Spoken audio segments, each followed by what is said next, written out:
Welcome back to the Legendary Nights podcast, Season 4, Episode number 9, the penultimate episode of the Legendary Nights series for Season 4. And what a tale we have for you. A modern day classic, a modern day trilogy. One of the great trilogies of the last 25, 30 years, and it is Canelo Alvarez versus Gennady Golovkin. It is one that, Johnston, I know you're going to be really enthused about doing, because if anybody's been listening to us and our show for the 7 years that we've been running, you'll know Johnston's opinions on the first fight between Canelo and Golovkin, and I'm sure we will cover this at points of the show. But to be doing such a modern day classic, one that only feels like yesterday in some regards, but actually took place a few years ago, is really great to be doing. And I hope you guys do thoroughly enjoy our retelling of this trilogy, this tale of these two fighters that were destined to meet. They were, and as you say, the first fight in particular is very controversial. And you know what? Watching them back, and even the second, I've actually changed my view on the second. I don't think it's a draw anymore. I think Golovkin wins out and all. But look, we'll go through all that as well. Look, it's a belter of a rivalry. It's a modern day classic, and it's just going to be nice to retell all this stuff. And obviously Canelo and Golovkin are still currently active. Whether Golovkin will fight again or not, we'll have to see. But other than that, Canelo's still one of the pound for pound best. And look, tremendous. I think it's probably the best rivalry, modern day. Fury Wilder's probably the only one that probably competes to that. But other than that, I think this is the one for me. Canelo Alvarez and Golovkin. It's going to be a great tale, and I'm sure you're going to enjoy listening back to it.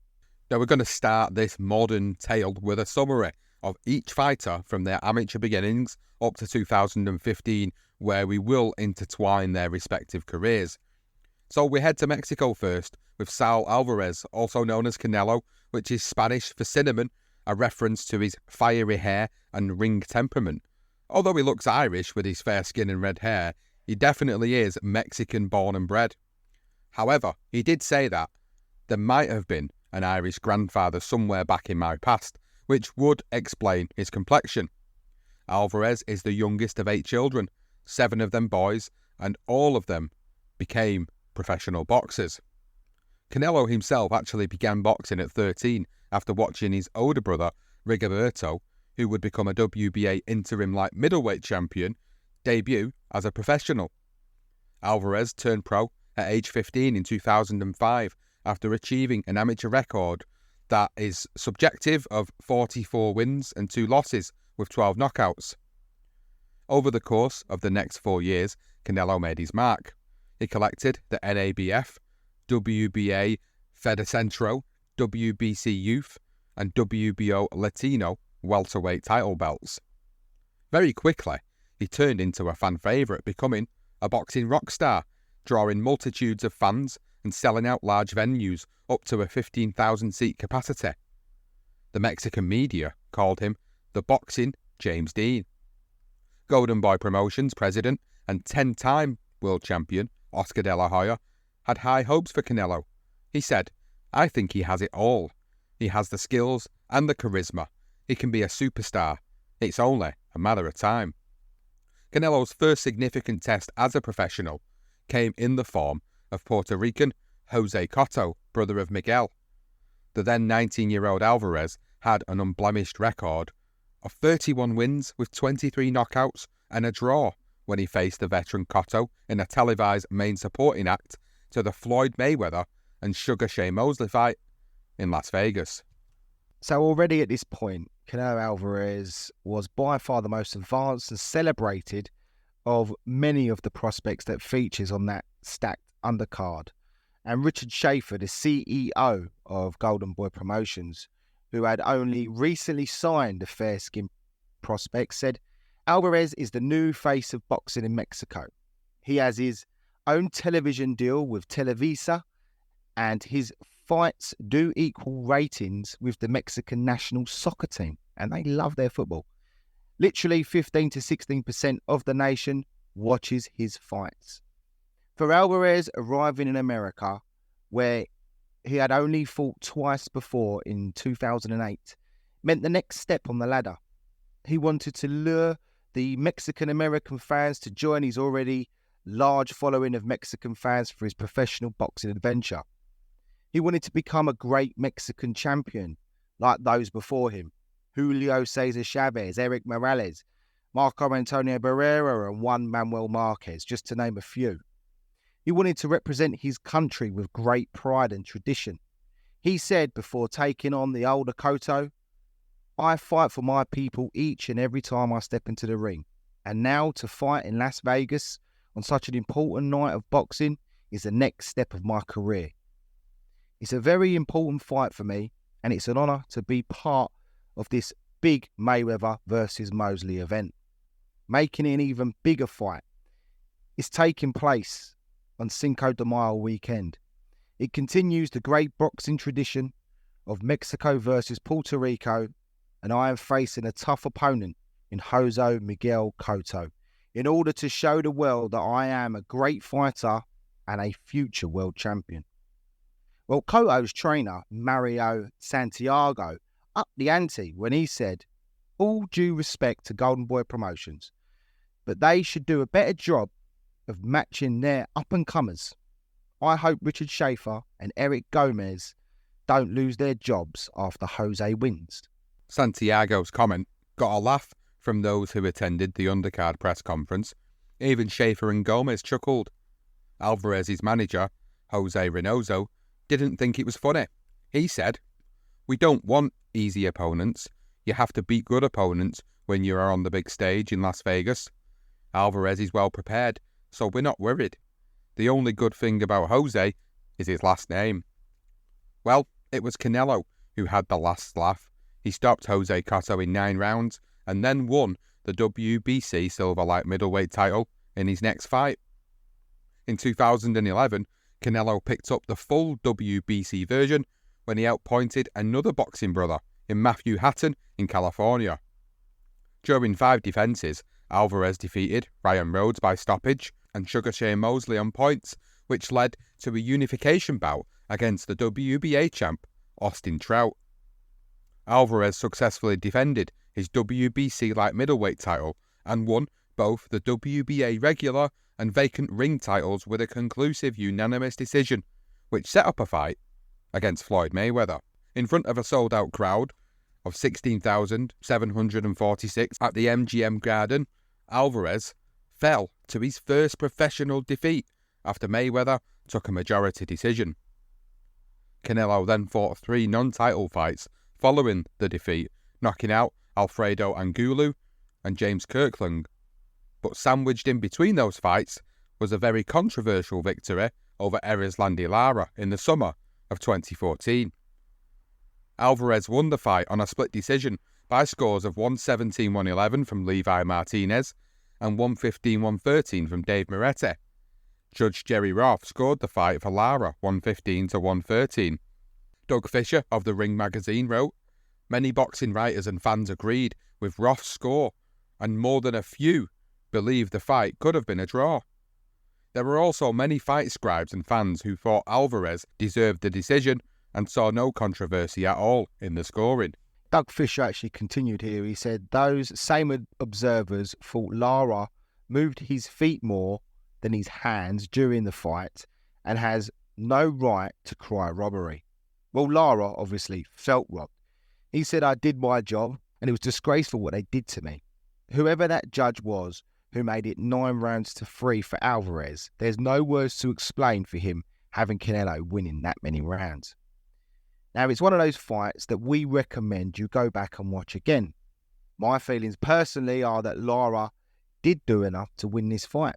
It's up to you what you like. Well, Alvarez moved on, and by the winter of 2015, he was 45 wins, 31 by way of knockout, 1 loss, and 1 draw. So that's where Saul Canelo Alvarez was. Now we're going to move over. We're going to move over to Gennady Golovkin, who was a poorly kept secret for several years since his highly successful amateur career, where he won gold in 2003 and Olympic silver in 2004. He beat several big names, including Lucian Bute, Andy Lee, Matvey Karabov, Daniel Gill, and Andre Durrell. Now, in 2006, Golovkin moved from his native Kazakhstan to Stuttgart, where he began his professional boxing career and fought almost exclusively in Germany, his adopted home. However, after a messy split with his promotional company, Universum Box Promotion, or UBP, he went in search for worldwide recognition, dreaming of following in the Klitschko brothers' footsteps by fighting at Madison Square Garden and the Staples Center. And Golovkin actually signed with K2 and began training at the Big Bear gym in California with Abel Sanchez, the veteran trainer behind terrible Terry Norris, and many other top talents as well. Sanchez was actually stunned by Golovkin's talent when he walked through that door and his humble appearance. He said, "I looked to him, I thought, man, this guy's a choir boy." But he was soon impressed by his attitude and said he would try to add that Mexican-style aggression to Golovkin's Soviet-style amateur discipline in hope of producing a fearsome hybrid champion. Tom Loeffler, the managing director of K2 Promotions, the Klitschko brothers' company, said, "He's going to be one of the good guys to root for in boxing. We don't sign a lot of fighters, but we went out of our way for Gennady. He won't just be limited to the Russian-speaking community because his style will come across to boxing fans and people will want to see him fight." It's not exactly known when Golovkin started to be known as Triple G. The 3 Gs are actually an abbreviation of his full name, Gennady Gennadyevich Golovkin, but it appears to have become more prevalent after he signed with K2. After a while, he began to embrace it, apparently adopting it as a fighting alternate persona. He explained, "I am Gennady Golovkin until I walk into the ring, and that's when I turn into Triple G. It's not that I'm mean or angry, I'm just more focused."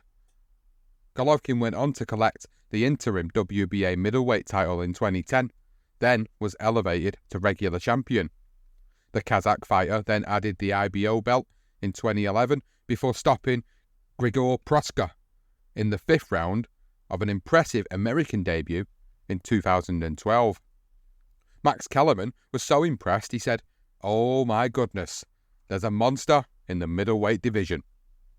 After defending the WBA title 10 times, the governing body officially elevated Triple G once again from regular middleweight champion to super champion in 2014.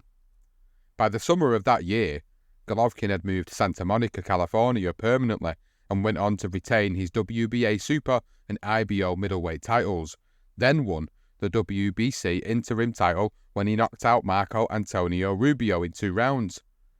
Being recognised by the WBC made him the mandatory challenger to the full title holder, Miguel Cotto. He made 2 further defences of his titles in 2015, stopping Martin Murray and Willie Monroe Jr. So after stopping Monroe, the bilingual banger, who speaks 4 languages, actually said, "Willie is a good fighter, a tough fighter. I feel great. My performance was special for you guys. This was a very good drama show. This was for you." He then spoke about future fights. "I stay here. I am the real champion. I want unification. Let's go. Let's do it, guys. Who is number 1 right now? Bring it on. I will show you." Well, by the end of 2015, the 33-year-old Golovkin was now 33-0 with 30 knockouts and scheduled to fight the IBF middleweight champion, David Lemieux, on October the 17th. And Sky Sports actually reported on his fight, as many other media outlets, and it said, with Republican presidential frontrunner Donald Trump, watching from ringside, Golovkin took control of the fight early, with his precise punches finding the mark with regularity. Lemieux seemed tentative, though by the 3rd round he was throwing wild right hands that Golovkin had little trouble avoiding. Fighting before a sold-out crowd of 20,548 cheering his every move, Golovkin was methodical as he knocked down Lemieux in the 5th round, blood in his nose and picking off his Canadian opponent at will. Lemieux was on the ropes, taking several heavy blows when Steve Willis, the referee, finally stepped in at 1 minute and 32 seconds of the 8th round to call an end to the fight. Triple G, who claimed his 21st straight knockout victory and headlined his first HBO pay-per-view event, said, "My goal is all the belts in the middleweight division. I told you this was a very important fight. I give my fans and friends a big show. Thank you, my fans. Thank you, my people." The now unified champion, the WBA Super, IBF, IBO, and WBC interim champion, added, "Dave is a very good fighter, a strong fighter. I can box him too. I'm a boxer too. I felt his power, but I was strong tonight and my punches hurt him. He is a great champion and I'm glad to beat him." Tom Loeffler then gave his analysis. He said, Lemieux was trying to throw big bombs and he landed a few of them and never was able to hurt him, and Gennady systematically broke him down. By virtue of Golovkin also holding the WBC interim title, he was now mandated to fight the winner of the November 21st mega fight between champion Miguel Cotto and Canelo Alvarez. Irishman Andy Lee also held the WBO belt and was scheduled to defend it against Billy Joe Saunders in December. But the fight Golovkin wanted next was the winner of Cotto Alvarez, which would have been the biggest fight in boxing at the time, barring a Floyd Mayweather-Manny Pacquiao rematch. Tom Loeffler said, "He'll be at the fight and he'll be looking to fight the winner. Whoever wins that fight will clearly be at the top of the sport, as Gennady is himself." Triple G's promoter then added, "We always thought Canelo would be the more likely one to fight Gennady, but you have to give Miguel Cotto respect. Canelo has proven that he is willing to get in the ring with anyone, and Cotto has been very selective in his negotiations while being middleweight champion. Gennady has more belts than the winner of the fight, and it would be a huge unification fight for 2016. The plan is to see what happens on November 21st. The Cotto Alvarez winner will have 15 days to decide whether he will fight Golovkin. Of course, Triple G hopes the answer is yes, and he said, "My goal is all the belts in the middleweight division. I'm a boxer, not a businessman. I want all the belts. Now I have two. I want to bring my fans big events. They are both great champions. I'm not sure who will win that fight, but I want to fight the winner next. I'm staying at 160 pounds until I have all the belts." So with Floyd Mayweather having retired yet again and Manny Pacquiao seemingly at the time on a decline, boxing needed a new big superstar to step up to the plate. Now all eyes were on the young Mexican to take up the mantle as the new king of pay-per-view boxing. Now a month after Triple G dismantled Lemieux, the former WBA, unified WBC and the ring light middleweight champion Canelo Alvarez took on the ring middleweight champion Miguel Cotto at the Mandalay Bay Events Center on November the 21st, 2015. Now, even though this fight, which was contested at a catch weight of 155 pounds, which is 5 below the divisional limit, the vacant WBC title was also on the line. This bout reignited that historic rivalry between Puerto Rico and Mexico. A rivalry that some suggested began when Salvador Sanchez knocked out Wilfredo Gomez in 1981 and hadn't showed its face since September 1999 when Oscar De La Hoya and Felix Trinidad fought. And go back and listen to our Legendary Nights episode on that fight if you want some more details on that. So the Latino rivalry was back and it was aired live on HBO pay-per-view. So The Guardian reported on this fight and it said, Alvarez was thought to be the faster and stronger fighter, and he showed it, consistently landing the harder and more meaningful blows against one of its generation's finest boxer punchers, mostly getting off first. Cotto enjoyed his best moments boxing behind the jab, making his opponent miss with his slick lateral movement and taking advantage of the lengthy stretches when Canelo allowed him to dictate the pace. When the 35-year-old did open up and connect with power punches, they had little apparent effect on the challenger, who kept moving forward for all 12 rounds. In the 8th, Cotto abandoned his measured strategy and made a stand in the centre of the ring, trading hellfire with the challenger and whipping the crowd of 11,274 into a frenzy. That proved costly, as Canelo got the better of the exchanges, most notably a straight right hand that appeared to wobble the champion. The Guardian report continued, and it read, over the next few rounds, he reverted to the tactics that had been working for him, doubling and tripling up the jab and picking his spots to open up. Then came the 12th, when both fighters looked to close the show with a knockout. Each absorbed heavy punishment, but Canelo landed nearly 3 times as many punches over the final 3 minutes, at one point backing Cotto onto the ropes and unloading. Canelo went on to take a 12-round decision, easily in the opinions of the ringside judges, who turned in scores of 116-112, 118-110 and 119-109. The scorecards didn't reflect the fight.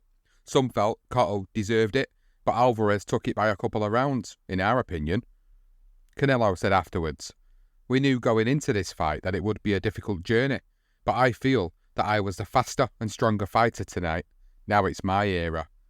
Cotto, whose guaranteed minimum purse of $15 million tripled Canelo's $5 million earnings before his cut of the Mexican television revenues, declined to address the media after the fight.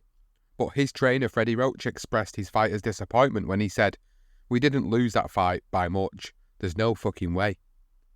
Now, with that victory, Alvarez inherited the mandatory defence obligation against Gennady Golovkin, which set the stage for a middleweight title unification fight. Oscar De La Hoya said afterwards that Alvarez will fight on May 2nd and September 17th of next year, though the WBC will order him to vacate the belt he won from Cotto unless he immediately fights the Kazakh who watched from ringside. Canelo said through a translator, "I'm not afraid of any fighter. Triple G is a great fighter, and he is my friend. I have respect for him, but if we do fight, it's going to be at my weight class. I'm the champion. I don't have to do what he wants." And Canelo continued, he said, "With all due respect, if he wants to fight right now, I'll put the gloves on and fight him." And in English, he then replied, "I'm ready." A month later, Dan Rafael reported for ESPN. At a Sunday night meeting in Los Angeles, Eric Gomez of Alvarez, promoter of Golden Boy Promotions, and Tom Loeffler of Golovkin, promoter of K2, met with the WBC president, Mauricio Sullivan, and agreed that both fighters would be allowed to have interim bouts before an expected fight against each other in September. Golden Boy and K2 Promotions faced a Friday deadline to make a deal, or Alvarez risked being stripped of the title. However, Sullivan, who has been doing everything he can to help facilitate a deal, extended the deadline to Monday. On that Monday, Sullivan then announced that Alvarez and Golovkin would be allowed the interim bouts, so, this is his words, so as to maximise the interest in their highly anticipated showdown. And Loeffler told ESPN.com that Golovkin is penciled in to fight in March or April on HBO against an opponent to be determined. It was originally going to be in February or early March, but in Loeffler's words, "We had to wait until this agreement for the interim bouts were reached, and that precluded February." So Alvarez was due to fight an opponent to be determined on HBO pay-per-view on May 7, which is the Cinco de Mayo weekend, and following the interim bouts, but before May 31st, the WBC would give both sides 15 days to make the deal for the fight, assuming both won their interim bouts. If they do not make a deal, the WBC would order a purse bid, and Mauricio Sullivan said, if after the corresponding voluntary defences, one boxer is unable to fight the other for the undisputed WBC middleweight championship of the world, the unable fighter will lose his status as champion or interim champion. Sullivan continued and he said, "The fighter able to fight will be named undisputed WBC world champion. Canelo versus Triple G is one of the most important events in the sport of boxing, and their promotional companies and partners have been communicating openly and in good faith." The ultimate goal of all involved is to make certain that the best conditions are secured for their fighters and the boxing world, and to preserve their full commitment to abide by and respect the governing WBC rules and regulations. Golden Boy and K2 Promotions did work well together for the Golovkin-Lemieux fight, so both sides believed that they would be able to work out a deal. Eric Gomez told ESPN.com, "Do we want to do the fight with Golovkin? Absolutely. It will come down to negotiation and making sure the terms are adequate enough to do the fight. But as far as Canelo wanting the fight to happen and as far as us wanting the fight to happen, yes, we want the fight. It's the fight the fans want, and we want to give it to the fans. We will sit down and negotiate the terms and make sure they're fair and everybody is happy. But first, we had to agree to do the interim fights. That was a big step. We have a very, very good relationship with Tom, but right now, we're focused on May. Canelo is excited about fighting on Cinco de Mayo. We'll concentrate on that and focus on who he will fight next, and then we'll turn our attention to Golovkin and sit down with K2 and see what we come up with." The camps would need to agree on what weight they fight at, because Alvarez indicated that he did not want to fight at the 160-pound division limit, preferring 155, where he had fought in his last 4 fights, while Golovkin wants the fight to be at a full 160 pounds. So Gomez is saying Canelo just made 155 with no problem. The weight is hard to discuss right now. We both agreed to do voluntary fights after we sit down like gentlemen and negotiate everything. So they would also need to agree on how the split of the money would be determined, and the WBC had to decide the percentage split if it went to a purse bid, if they couldn't obviously do negotiation amongst themselves. And although it was likely that Alvarez would get the lion's share, Gomez said, "Whatever the WBC sets forth, we will follow. We always have. But the way we're working with Tom and the relationship we have, it would be hard to see a scenario where it goes to a purse bid." Loeffler was under no illusions that obviously Canelo Alvarez would command the larger share of the money, because he was a much bigger draw based on his gates, his television ratings and the pay-per-view numbers. Hate to say it, but he was the A side. And Loeffler said, "We will negotiate everything in good faith." It was agreed between both parties to build up the fight and maximise the exposure and revenue. Everyone believes this would be the biggest fight in boxing. The agreement we reached with Golden Boy and the WBC means that by the end of May, Gennady will be part of the biggest fight in boxing, or he will add the WBC title to his other 2 titles. Canelo is a proud fighter. If we didn't care about the title, we wouldn't have bothered with the agreement for the voluntary fights. The purpose of agreeing to do this is to make their fight even bigger. Well, on April 23rd, 2016, Golovkin fought his interim fight against an American called Dominic Wade, and Gary Andrew Poole, who was at the forum in Inglewood, California, actually reported for The Guardian. Again, we're going to use The Guardian. And he said, in the first round, Golovkin of Kazakhstan dropped Wade with a right to the temple. It didn't appear to be a clean shot, but Wade didn't seem overly committed to continue it either. The report continued and read, in round 2, as the crowd chanted Triple G, Golovkin dropped Wade again with a clean right hook. Wade rose tentatively, and Golovkin pounced again, hitting his overwhelmed opponent with another right hook, and Wade dropped to his knees. After the 3rd knockdown, the American couldn't beat the count.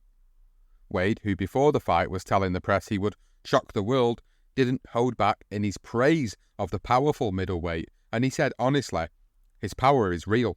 I tried to get comfortable. Once he started hitting me, I couldn't do that. He is a great champion. He does everything well." The fight was held before 16,353 fans at the Forum and televised on HBO. It was Golovkin's 16th consecutive middleweight world title defence, putting him 4 short of Bernard Hopkins' division record, and his 22nd consecutive knockout, extending a streak dating back nearly a decade. His sublime performance no doubt put pressure on Alvarez to agree the super fight, but before he would, he needed to get past Amir Khan on May the 7th. Golovkin was getting impatient about unifying the middleweight division. He was itching to fight the Mexican after the Wade knockout. Golovkin told the forum crowd, "Give me my belt," who cheered and laughed. "I want my belt," he said. Now, 2 weeks later, Alvarez defended that WBC middleweight title against fellow Brit Amir Khan at Las Vegas' T-Mobile Arena at 155-pound catchweight. The Independent wrote, Canelo, 32, won the bout with a vicious knockout, flooring Khan with an overhand right with 30 seconds left in the 6th round. Khan collapsed to the canvas in sickening fashion, with referee Kenny Bayliss quickly waving off the fight as the now 35-year-old stared up at the ceiling vacantly. Canelo reflected in an interview with DAZN later in the week. With Amir Khan, he scared me a little. I felt a bit worried. It really was a devastating knockout, and Alvarez continued. He said, "I actually went over to see if he was okay. It was the natural reaction. The knockout was too strong, and on top of that, when he fell to the canvas, he twisted his neck badly. So I thought something more than a knockout had happened." Well, Canelo's brutal knockout victory over Khan was what he described as a career best, and the Mexican's 5th win in a row after his decision loss to Floyd Mayweather. Triple G was sitting ringside when Canelo was asked, "Will you fight him?" And he replied, "Like we say in Mexico, we don't fuck around. I don't fear anyone." Now, Khan's trainer, Virgil Hunter, actually demanded that the fight actually take place. I do remember very accurately him in the ring saying, "Amir gave up everything, no concessions. Amir took the risk and set the tone. Fighters should fight each other. Now it's time for him, as in Canelo Alvarez, to take the risk and quit hiding. He's got to quit hiding behind the flag and fight Triple G."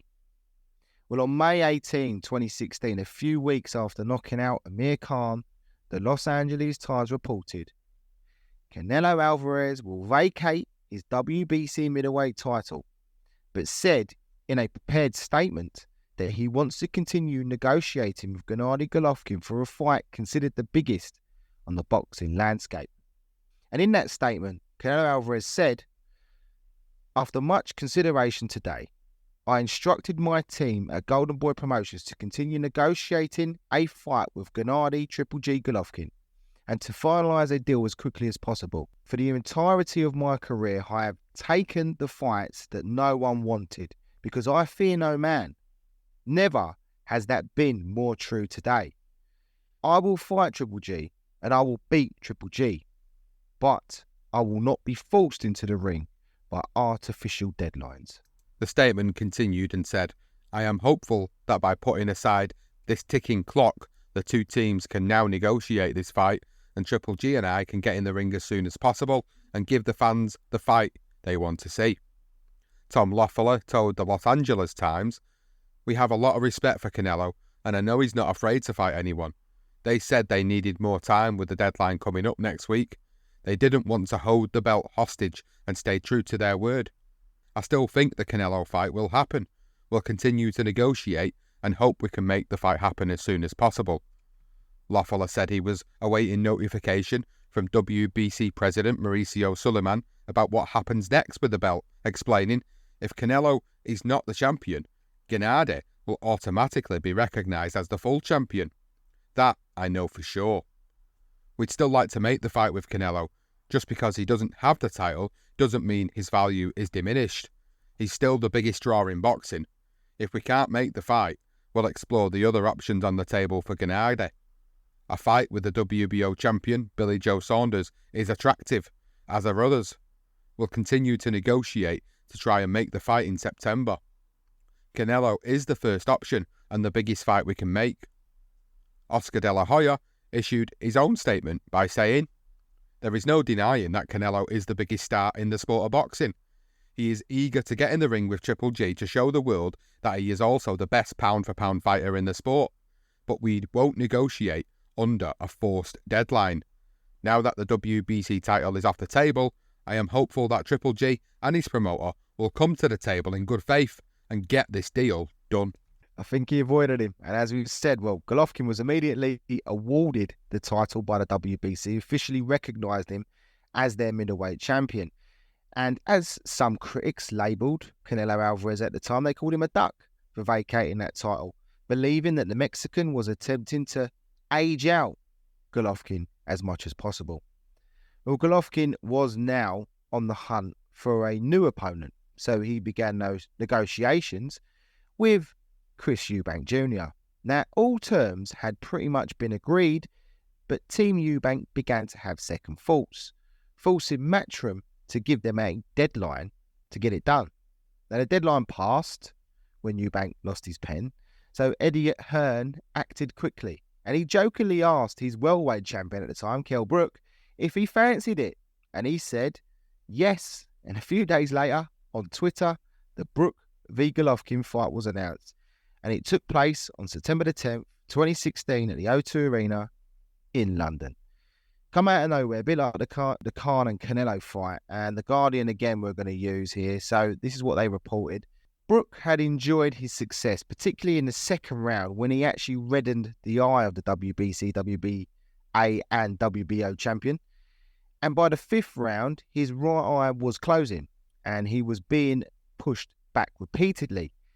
And Dominic Ingle decided to act by throwing in the towel after seeing his man stagger to the ropes before taking more than a dozen unanswered punches. Brook held his hands up to protest with the referee, Marlon Wright, from Canada, having belatedly seen that towel being thrown in and stopped the fight after 1 minute and 57 seconds of the round remaining.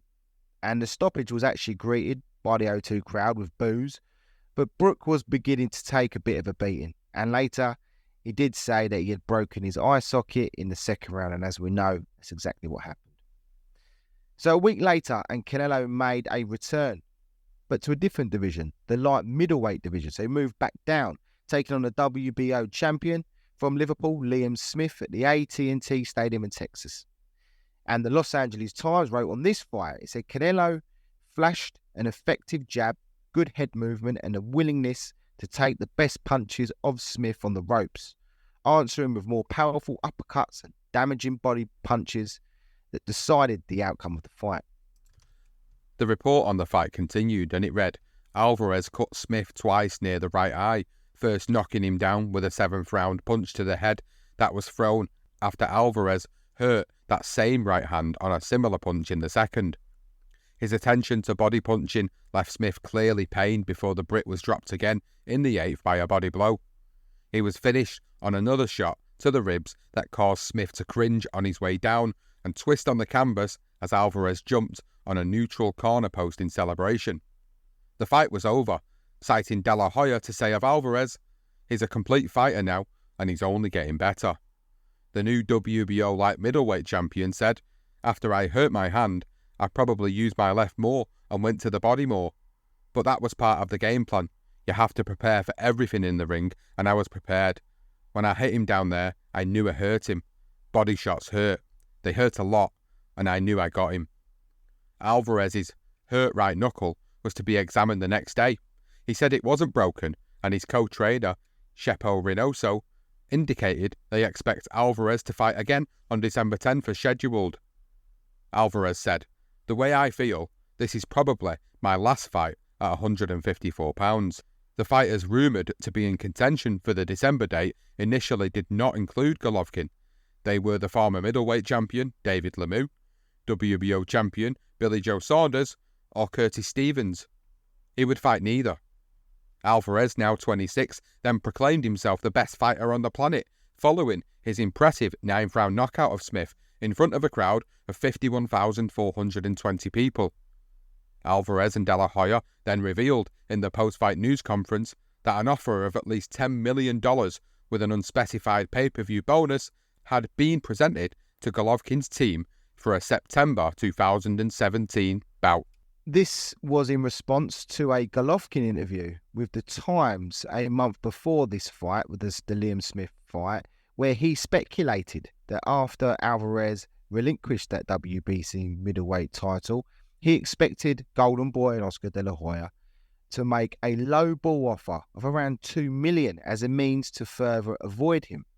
And De La Hoya added at that post-fight press conference, he said, "If you say I'm going to offer you $2 million, well, guess what? I'm offering you a substantial amount. 8 figures, he said. Take the offer, sign the contract, and let's make the fight. Stop calling people clowns. There's obviously pay-per-view upside, and he's not happy with what I'm offering. Good luck to him fighting someone where he can make that money. He never will," said Oscar De La Hoya. Well, Tom Loeffler obviously came out and he acknowledged there had been a preliminary contract with De La Hoya, but in his words he said, but nothing of the substance that was turned down. So it was a lowball effort. De La Hoya continued with his version of events. He said, "At least give me a call. Don't leave me hanging." And then Alvarez came in and he added that, "For the people saying I'm running from him, we made him a significant offer, 3 times more than he's ever made. If he really wants to make the fight, take the offer. It's my era, it's my time. A lot of people aren't going to agree with him, but I'm the best." Well, for him to be the best, he needed to fight the best, and he wasn't. He should have just kept the title and fought him. Why didn't he do that? Questions, there you go. Well, that meant fighting Golovkin. Initially, the idea was for Triple G to fight the WBO middleweight champion, Billy Joe Saunders, because he was desperate to unify the titles. But then the WBA ordered a bout against the WBA regular champion, Daniel Jacobs. And Golovkin's representative, Oleg Herman, actually explained to Sky Sports, he said, "Our plan is to unify the titles, but the WBA ordered us to fight Danny Jacobs. So we have to focus on that." Oleg Herman continued and said, "Then we'll look at the unification fight with Saunders, who allegedly is interested in fighting Golovkin after our mandatory defence. For the Saunders fight, we want to book a Las Vegas arena, but as of right now, we don't take his words seriously. Our experience tells us that a guy who talks too much is not ready to fight." The reason for the lengthy delay between the Brook and Jacobs fight was due to ongoing negotiations regarding the usual culprit, purse splits. Jacobs held out for a 60-40 split, but was turned down, and then a request to change the purse bid split to 60-40 was declined by the WBA. His delayed tactics were in vain. The result was announced by the WBA that a purse bid would be scheduled with a minimum bid of $400,000, with Golovkin receiving 75% and Jacobs 25%.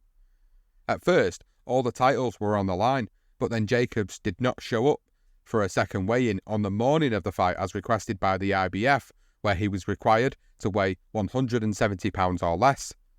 Therefore, the IBF title was only at stake for Golovkin, who weighed in at 169.6 pounds. It was estimated that Jacobs weighed in around 180 pounds during the fight. There was a noticeable size advantage for the challenger.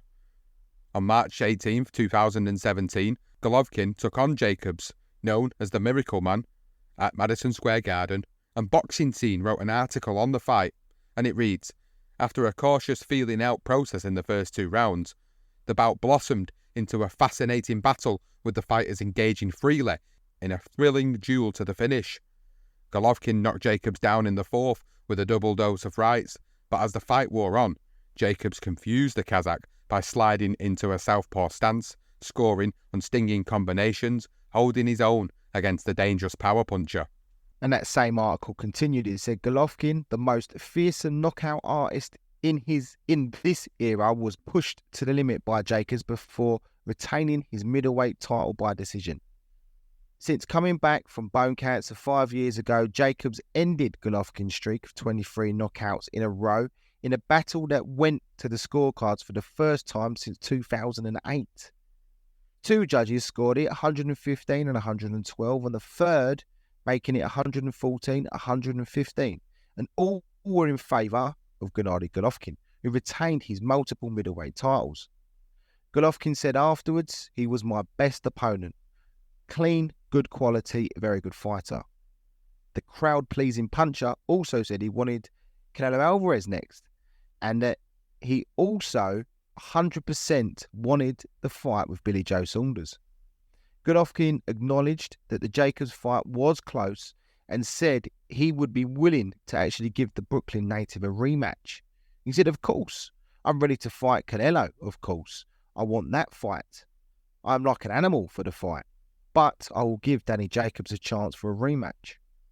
Jacobs, who earned $1.75 million compared to Golovkin's $2.5, was obviously disappointed with the decision. I think I won the fight. I think fans support me on the decision. I think I won by 2 rounds at least. They want the big fight, and Danny Jacobs got X'd out. I won the fight and I won the decision, and all I can do is be gracious. Well, Abel Sanchez expectedly had a different opinion, and he said he was never losing the fight and he was never not in control. Now, because the fight was close, some believe that Jacobs was the worthy winner.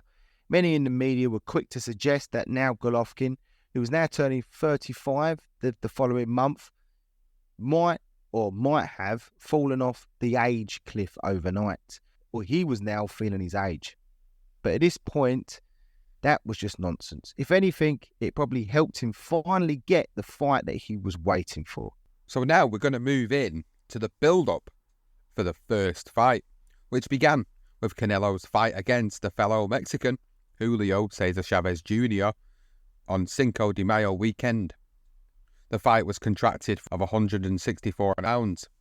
A rematch clause was actually put in place if Chavez Jr. won the fight, and the other clause was for every pound Chavez Jr. weighed over the limit, he would be fined $1 million. Both fighters made the weight, and no fines were issued.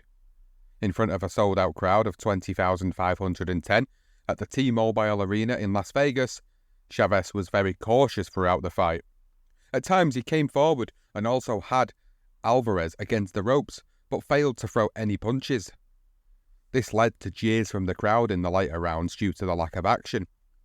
Alvarez won the fight by a shutout unanimous decision in dominating fashion, with all 3 judges scoring it 120-108 for Canelo. Immediately after his victory, Canelo announced that his next fight would be Gennady Golovkin on the weekend of September the 16th, 2017, at a location to be determined.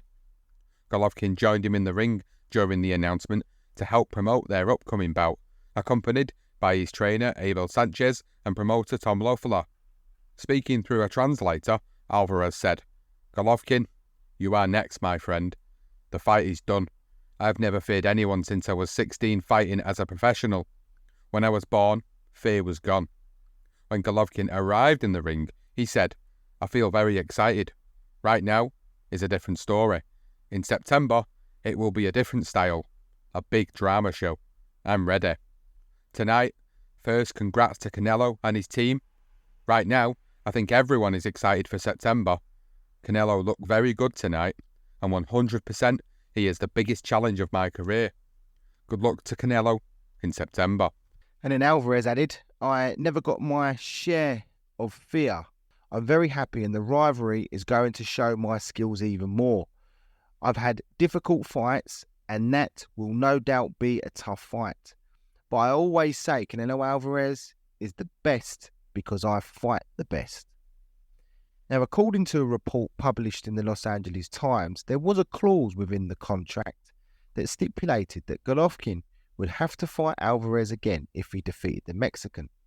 Golden Boy Promotions president Eric Gomez actually told the Los Angeles Times that the contract was constructed so that if Alvarez wins, he can fight whoever he wants in his following fight.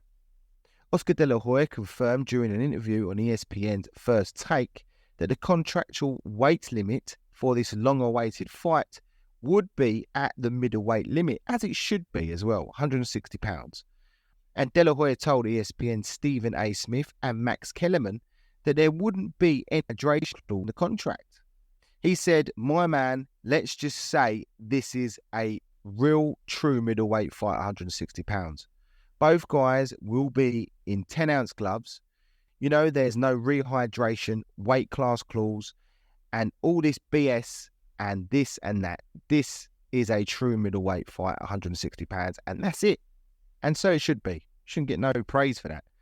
Well, De La Hoya discussed that they had narrowed down the possible sites for the fight, and and at the T-Mobile Arena in the Dallas Cowboys AT&T Stadium in Arlington, Texas. Well, then on June 5th, Oscar De La Hoya announced the venue. He said, keep in mind, everybody wanted this fight. It's the T-Mobile Arena in Las Vegas. So everyone wants to go to Vegas, have a great time, watch a great fight with Triple G and Canelo. I mean, it's going to be a train wreck, let me tell you. And I bet it was for Oscar De La Hoya. T-Mobile Arena is co-owned as well by the MGM Resorts International, an extremely wealthy company that owns numerous casinos and resorts in Las Vegas. Eric Gomez told ESPN.com that MGM Resorts International made an incredible pitch and incredible offer. De La Hoya revealed that he had received strong offers from Cowboys owner Jerry Jones and Madison Square Garden executives to hold the fight at the Mecca of Boxing in Manhattan. He said, I did receive an offer for a crazy amount of money. The offers were just amazing from Madison Square Garden. So I was contemplating it because, look, you mentioned right now Muhammad Ali with Joe Frazier. Crazy fight. And then obviously my good friend Jerry Jones, who wanted this fight. I talked to my great friend Magic Johnson, who wanted to stage the fight at Dodger Stadium. Why not, right? But ultimately, it's like the entertainment factor. People want to go to the parties after the fight. You want to stage the pre-fight parties, the weigh-ins. People can. I'm going to open up venues, probably 12, 15 venues in Las Vegas where people can watch this fight amongst your friends and other fans of the sport. Closed circuit TV. I mean, we're going to open up like 35,000 seats so people can go out there to Vegas and have a great time and watch a great fight. 3 months before the fight, Canelo told BoxingScene.com through translator Eric Gomez, this is my biggest moment, so obviously what I want to do is leave no doubt in this fight. I can have a rematch clause, but I don't want to leave doubt so that there is a rematch clause needed. I don't want controversy. I want to be the clear winner.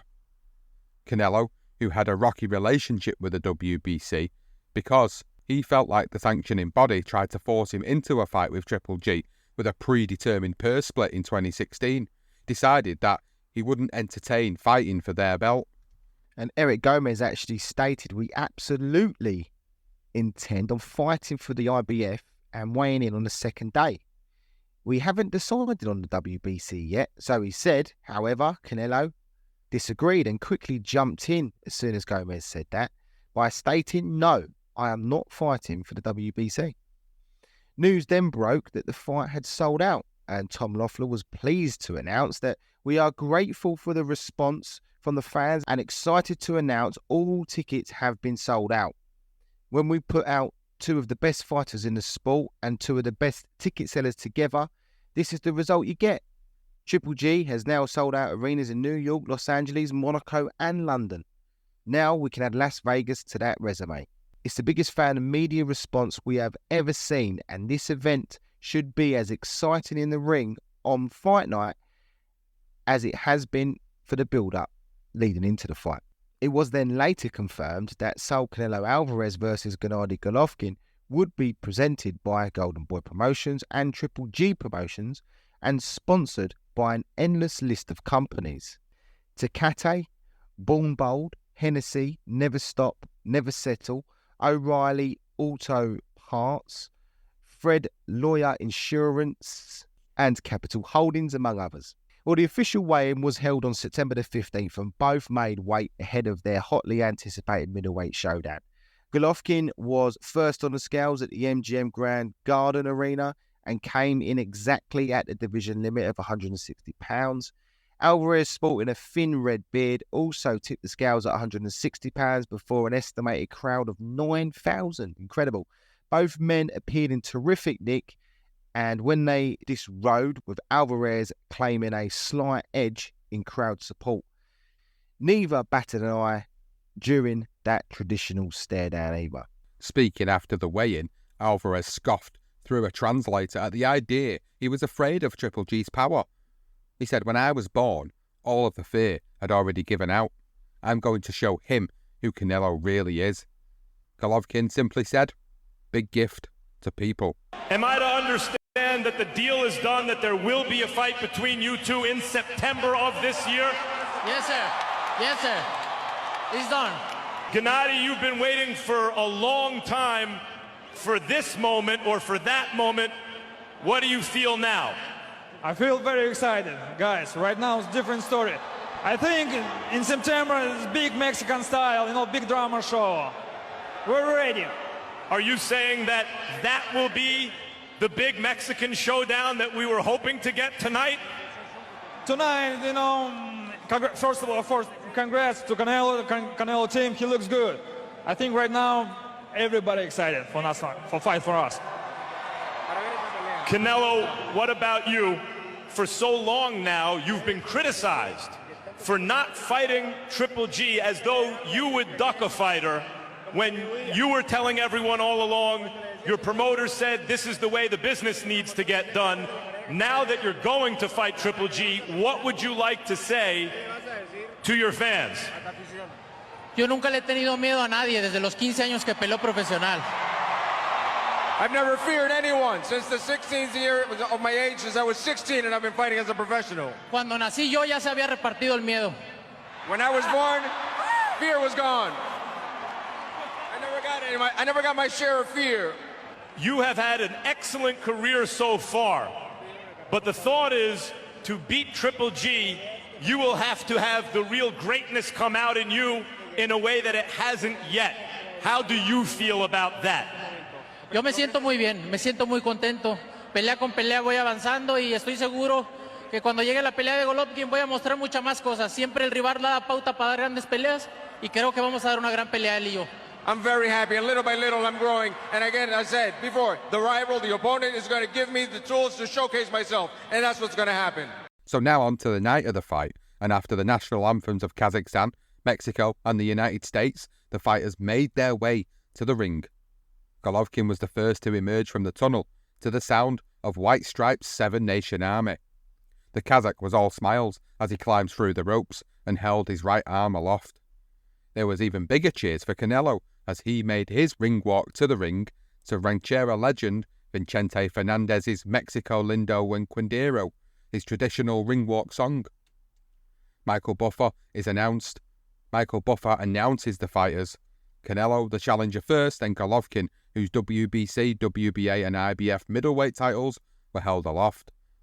The final instructions came from referee Kenny Bayliss before the bell sounds for round number 1.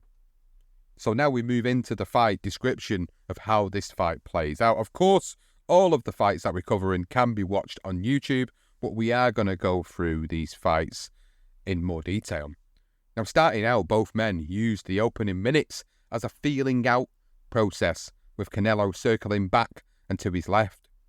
Golovkin prodded away with his left jab, landing 2 of them to the body. A good counter hook to the body by Canelo drew big cheers from the crowd. Golovkin flicked a double jab and tried to follow up over the top with a right cross, but missed. Both then missed a pair of big shots. The second round was another slow start. Golovkin parried a Canelo combination, but the pro Alvarez crowd reacted as if it landed. Although a nice right hand over the top by Canelo did connect, Golovkin was advancing all the time with his probing jab, but a good body shot is on target for Canelo, who is fighting off the back foot. Now, after this first round, we had Canelo up. So still in that second round, and Golovkin tried to corner Canelo in the dying seconds, but missed a looping cross, which Canelo countered beautifully with a right uppercut that landed flush. The Kazakh wasn't hurt, but Canelo measured the distance well, and it was an easy round to call for the Mexican. Golovkin landed a sharp left early in the third round, but Canelo was still cantering nicely to the body.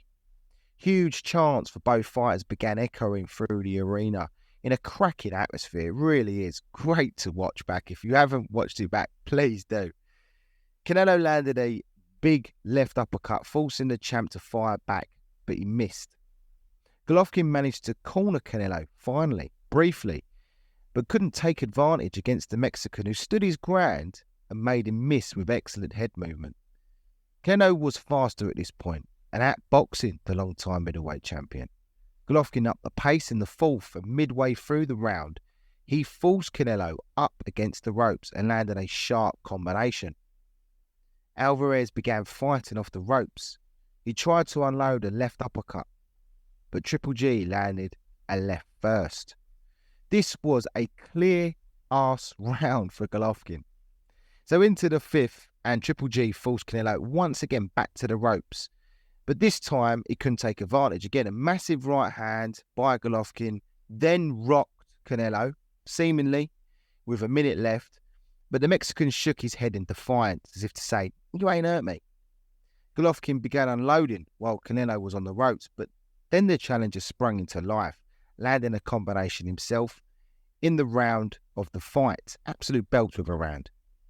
Canelo started the sixth, trying to press the action. But Golovkin landed a big counter punch and then began moving forward, trying to pin Canelo again back against the ropes. And once again, Triple G worked the body brilliantly, but was actually warned at this time by Kenny Bayless to keep his shots up. Alvarez looked a bit winded towards the end of that round. And after 6, we had it even, 3 apiece. Moving on, and Golovkin landed an early combination in the 7th, as once again he pushes the Mexican back on the ropes and lands with a left to the body and a hook to the head. Canelo was now in full retreat mode, landing a punch here and there, but it was another easy round to score for Triple G.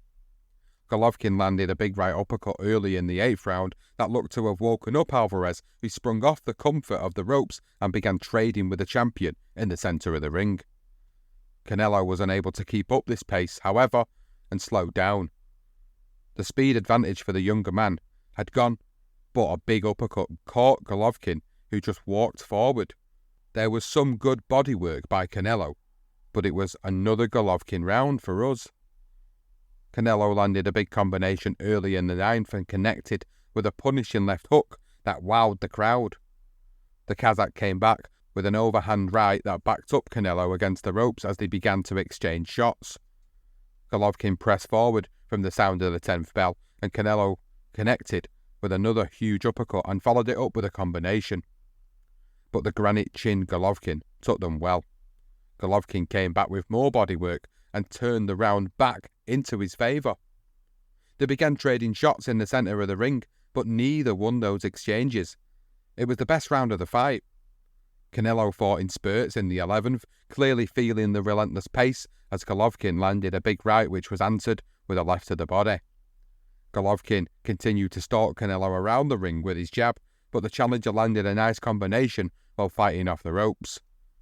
But that was returned with a big right hand by Golovkin. So into the last round, and look, Golovkin's been pushing Canelo back. Canelo spent a lot of time on the ropes, and Canelo must have felt like he needed a knockout to win this fight. Surely his corner must have felt that, but it was Golovkin who came out all guns blazing. An uppercut and a left hand from the Kazakh would have sent many middleweights or just put them away, but Canelo answered back with a nice counter left. Golovkin continued to use his super jab, an absolute dominating jab in this fight for us, and as he had done throughout the whole fight, and then landed a big left hook. Canelo returned fire, but Golovkin landed the more significant punches. It was a tremendous end to this unbelievable fight, and we can read this till we're blue in the face. It doesn't do it any justice. You've got to watch it. Without question, there was only one winner in this ring. Even if you give Canelo those even rounds, those rounds where you can't really score, the winner's still Triple G. We go to the scorecards after 12 rounds of boxing. Adelaide Bird scores it 118 to 110 for Canelo. Dave Moretti scores it 115-113 for Triple G. And Don Trella scores it 114-114, a three-way split. This is officially a draw. The scores were announced by Michael Buffer, and the scores were close on 2 of the cards. Dave Moretti scored it 115-113 for Golovkin. Reasonably good card. Adelaide Bird scored it 118 to 110 for Saul Canelo Alvarez. The third judge, Don Trella, had it 114-114. The result, a split draw. Somehow, Adelaide Bird had only given 2 rounds to Gennady Golovkin. It was practically impossible to hear the fighters interviews because of the deafening boos cascading down the T-Mobile Arena. When asked about a rematch, Canelo Alvarez said he must have felt embarrassed, but he said this for a translator. Yes, of course, obviously, yes. If the people want it, yes. He didn't win, it was a draw. I always said I was going to be a step ahead of him. He wasn't. He then added, in the first rounds, I came out to see what he had. Then I was building from there. I think I won 8 rounds. Golovkin, who retained his middleweight title, said, my focus is on the belts and I'm still the champion. It's not my fault. I put the pressure on every round, thanks to the people that support me. Triple G then later told Sky Sports in his interview with them, I saw computer, all total punches. I saw people's reaction.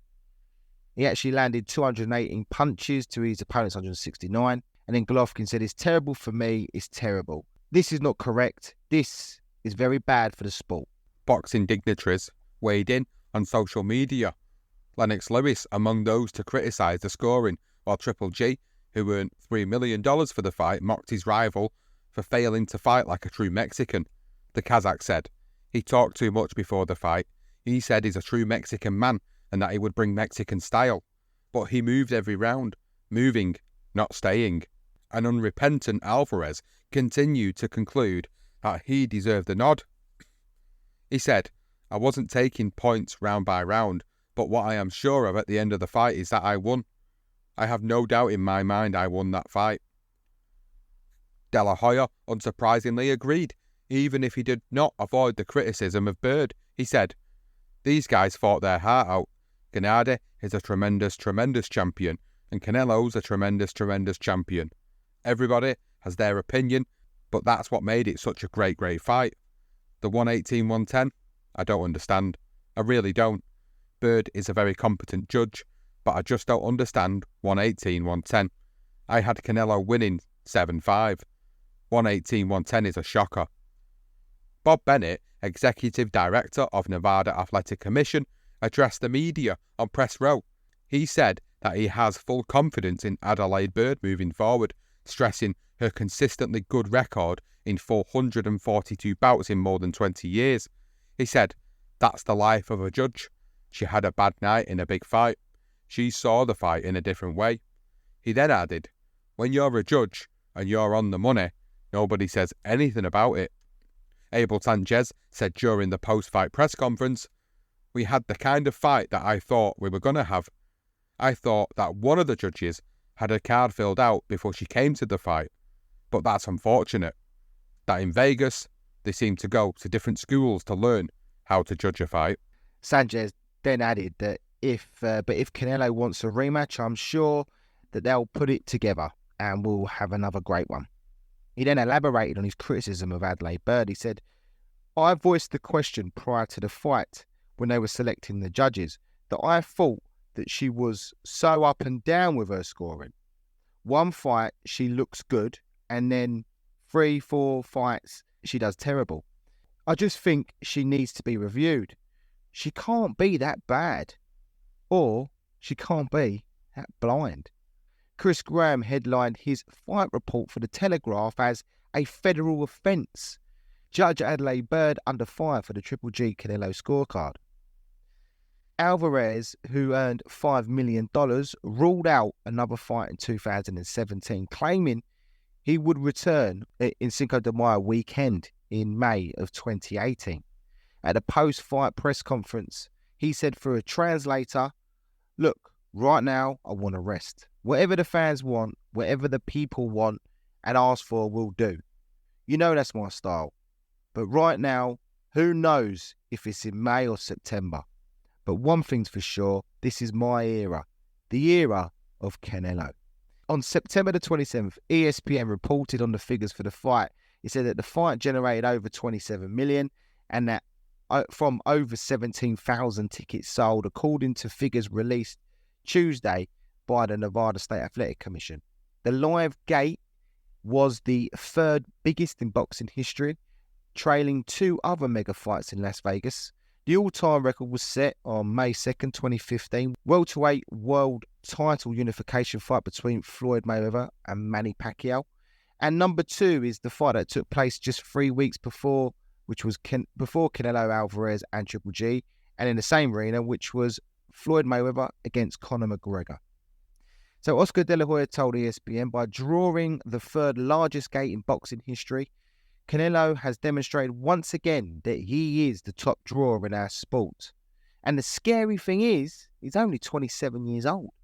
De La Hoya continued to say, as he continues to engage in the kind of hard-fought battles he had with Triple G, Canelo's popularity will only continue to soar. Canelo Triple G shot past the previous number 3 all-time gate, Mayweather's decision win over Alvarez in 2013. The Los Angeles Times reported that Alvarez Golovkin generated 1.3 million buys in the United States. HBO Sports has not officially acknowledged the buy rate because it costs $79.95 to watch in HD. However, the pay-per-view revenue from that event could exceed $100 million. According to Nielsen Media Research, Ratings released the replay of their 12-round draw was watched by a peak audience of 840,000 viewers. Golovkin promoter Tom Loeffler and Eric Gomez began negotiating a rematch almost immediately. The sequel was expected to take place on May the 5th, Cinco de Mayo, at a location to be determined. And with that, let's move on to the rematch build-up. A direct rematch between world champion Gennady Golovkin and Saul Canelo Alvarez was ordered at the WBC's 55th annual convention in Baku, Azerbaijan. WBC President Mauricio Suleiman announced that was the Board of Governors' official decision. The bout is expected to take place for Cinco de Mayo 2018. Eric Gomez told ESPN, regardless whether they did or didn't order the rematch, we are going to try and make it happen. We'll do whatever it takes to make it happen because it's the fight that the fans want.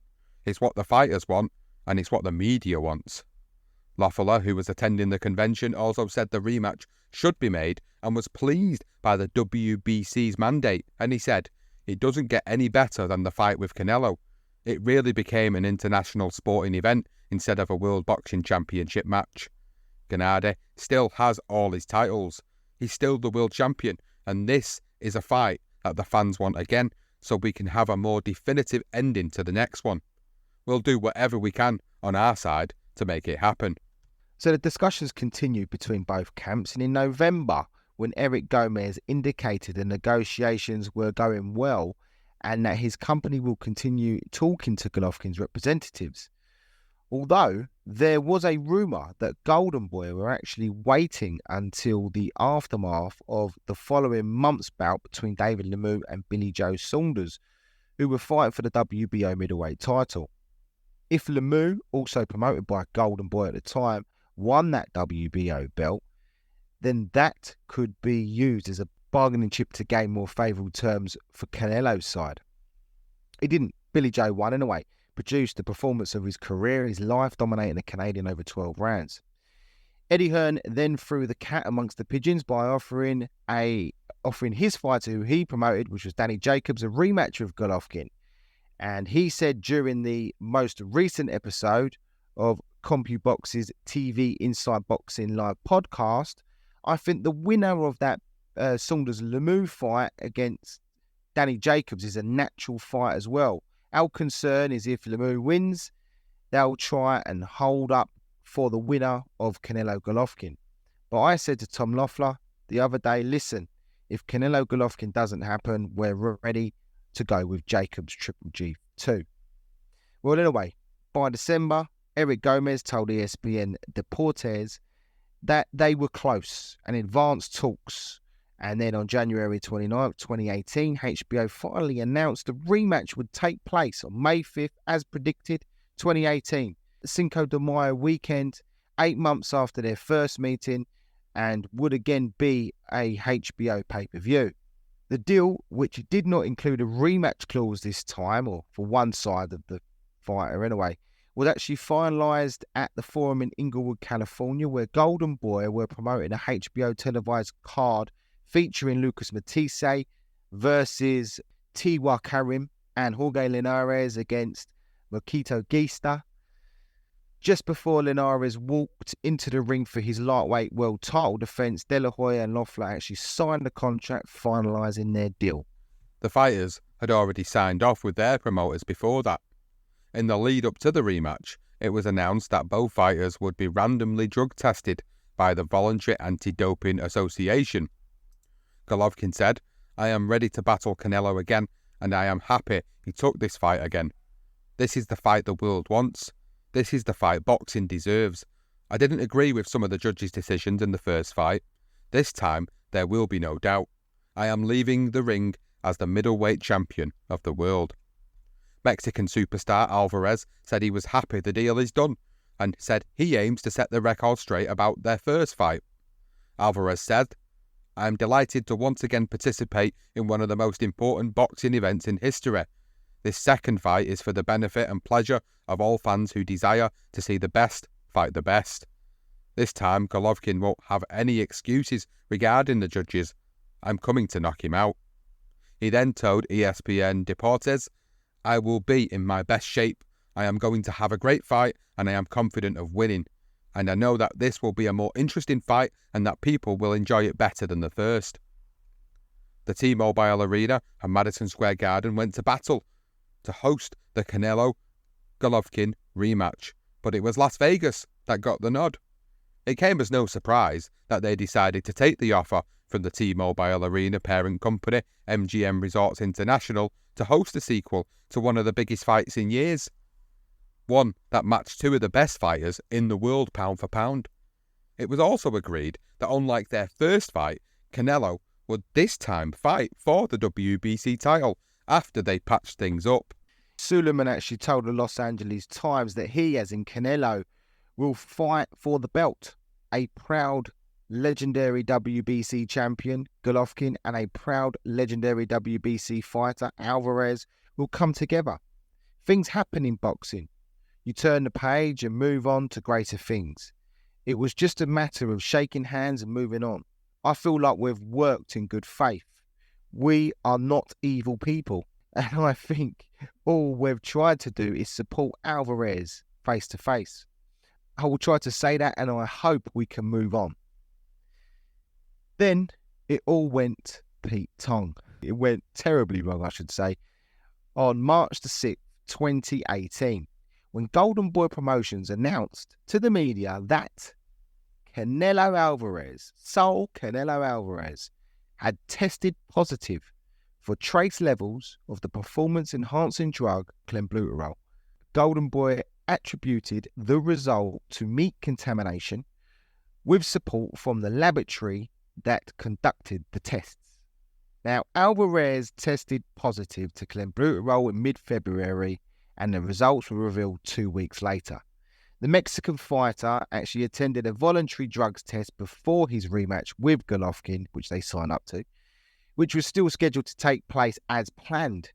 And a statement from Golden Boy Promotions actually read, "As part of the voluntary testing program that Canelo Alvarez insisted on ahead of May 5th fight, one of his results came back positive with trace levels of clenbuterol consistent with meat contamination that has impacted dozens of athletes in Mexico over the years." Now, Daniel Eincher, who's a director of SMRTL, the VADA accredited lab that conducted the tests, actually stated in his letter that these levels were all within the range of what is expected from meat contamination. Upon receiving this information, Golden Boy immediately notified the Nevada State Athletic Commission and Golovkin's promoter Tom Loeffler. And VADA had previously issued warnings to athletes travelling to Mexico over the risks of eating meat, so they all knew this. UFC fighters Brendan and Augusto Marino both avoided suspensions after claiming positive tests. So this was before clenbuterol as well came from contaminated meat. Another, Francisco Rivera, was given a 4-year suspension after USADA rejected his version of events. Clenbuterol, often used by asthmatics, has fat-burning properties, and athletes have been known to use it to help them drop body fat and weight quickly. Among those who have tested positive for it are baseball players Raul Mondesi and Calimero Mota, cyclist Alberto Contador, and a number of participants in the 2008 Beijing Olympics. Golden Boy said Alvarez will immediately move his training camp from Mexico to the United States and will submit to any number and variety of additional tests. The promoters added that the 27-year-old had tested clean dozens of times over the course of his previous 12 fights. Alvarez said, "I am an athlete who respects the sport, and this surprises me and bothers me because it had never happened to me. I will submit to all the tests that require me to clarify this embarrassing situation, and I trust that at the end the truth will prevail." Tom Loeffler said, "It's tough to comment on it. We're waiting for the Nevada Commission to do their due diligence. We would like the fight to continue if there is any way for that to happen. Triple G has always wanted to undergo testing because he hits so hard and he's so well conditioned. He didn't want there to be any questions on his side. He had wanted both fighters to undergo testing to make for a level playing field as much as possible." Initially, Triple G maintained a dignified silence, accepting that there were only traces of the substance in Canelo's system and that it seemed unlikely such a high-profile clash would be scrapped. The Nevada Athletic Commission opened an investigation and temporarily suspended Alvarez on March 23, 2018, pending a hearing on April 10th, which was subsequently delayed until April the 18th. So before the hearing arrived, Canelo took it upon himself to withdraw from the fight when it emerged that he had not one but two doping violations found in his urine sample. Eric Gomez said at the beginning of the news conference at the company's offices in downtown Los Angeles, "We're going to have to cancel the May 5th rematch. As you all know, there is a hearing on April 18, and it's extremely unlikely this will probably be resolved by then, and we need enough time to promote this fight. Additionally, given the current regulations in Nevada, we have been advised that it is unfortunate that Canelo won't be cleared to fight in May. We are hopeful this matter will be resolved, and we are hoping Canelo will be cleared so that we can reschedule the fight for August or September." Alvarez continued to proclaim himself a clean fighter, but said he was ready to take his punishment from the Nevada State Athletic Commission. Alvarez, speaking through a translator, said in his first public comment about the situation, other than that brief statement that we read out earlier that he made when the positive tests were announced, he said, "I am truly shocked about what has happened, and for those who have doubts and suspicions about my integrity, I have always been and always will be a clean fighter. I want to apologise to HBO, to Cathay and Hennessy and all other sponsors, to media and to everyone who is involved in the promotion of this event, and especially to the fans. I respect this sport and I will always be a clean fighter." Alvarez then completed the test in his hometown, Guadalajara, Mexico, on February 17 and February 20. He contended his positive reading was small and present after he ate meat, as opposed to taking a larger dose of the substance. Larger doses would be more likely to remain in his hair follicles for months after he stopped taking the substance. However, there were hair follicles tested and they came back negative.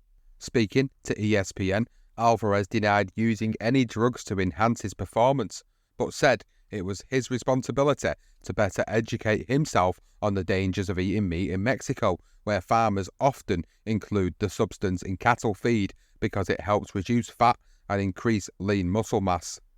Canelo said, "I don't want to get anyone else involved. This was my mistake for not reading up on the risks, not researching more on the subject, on what's going on with the beef in Mexico. But I didn't do anything intentionally. I didn't do anything to try and enhance my performance. I would never do anything like that. It was a mistake and nothing more. Not educating myself about this problem in Mexico. It was my mistake and I won't repeat it." To that end, Alvarez said he has stopped eating beef entirely, even when he is not in Mexico. He said, "After all this happened, I've been really careful. I mean, too careful. I think we've gone to the extreme of not eating beef. United States beef is different. I can eat it without any risk because there's more control here. But I'm trying to get used to not eating beef because most of the time I'm in Mexico and I've stopped eating beef. Asked why he and his team weren't more careful about eating meat in Mexico so close to a huge fight, despite the long history of issues, Alvarez called it irresponsible on my part. He then added, I read some headlines about it, but I didn't really dig any deeper. I didn't read enough about it, and I think that's my mistake, not having read further into it, not being aware of what was happening. But I think whether or not my team should have said something or warned me about this, I was just leading my normal life like I usually do, and nothing like this had ever happened. Gennady, you said that before the first fight you didn't believe that Canelo was clean. Why is that? I'm not thinking for him about just I saw, so many doctors sent me photos, just said, look, he's muscle, just injection to muscles, and he used, I don't know why his coach bring him, just something like pills, I don't know, after waiting, look, I will stay, he's waiting, and his pills, just for what, this is not my point, I know I'm never use, medicals, I like clean sport. And for you, does the Nevada State Athletic Commission treat him with certain leniency as compared to you and other fighters? No, I'm not thinking about just a lot for Nevada Commission or Athletic Commission, just because, just if everybody bring him to ring, just it's legal. So no matter what, even if he is not clean, you still want to fight Canelo Alvarez? Absolutely, because I know my stuff, I 100% know my stuff, I clean every time, it doesn't matter for me who stay in front of me, my opponent, he use drugs or not use drugs, it doesn't matter for me. Some people might say, well, if he's got an unfair advantage, why would you want to step into the ring with him?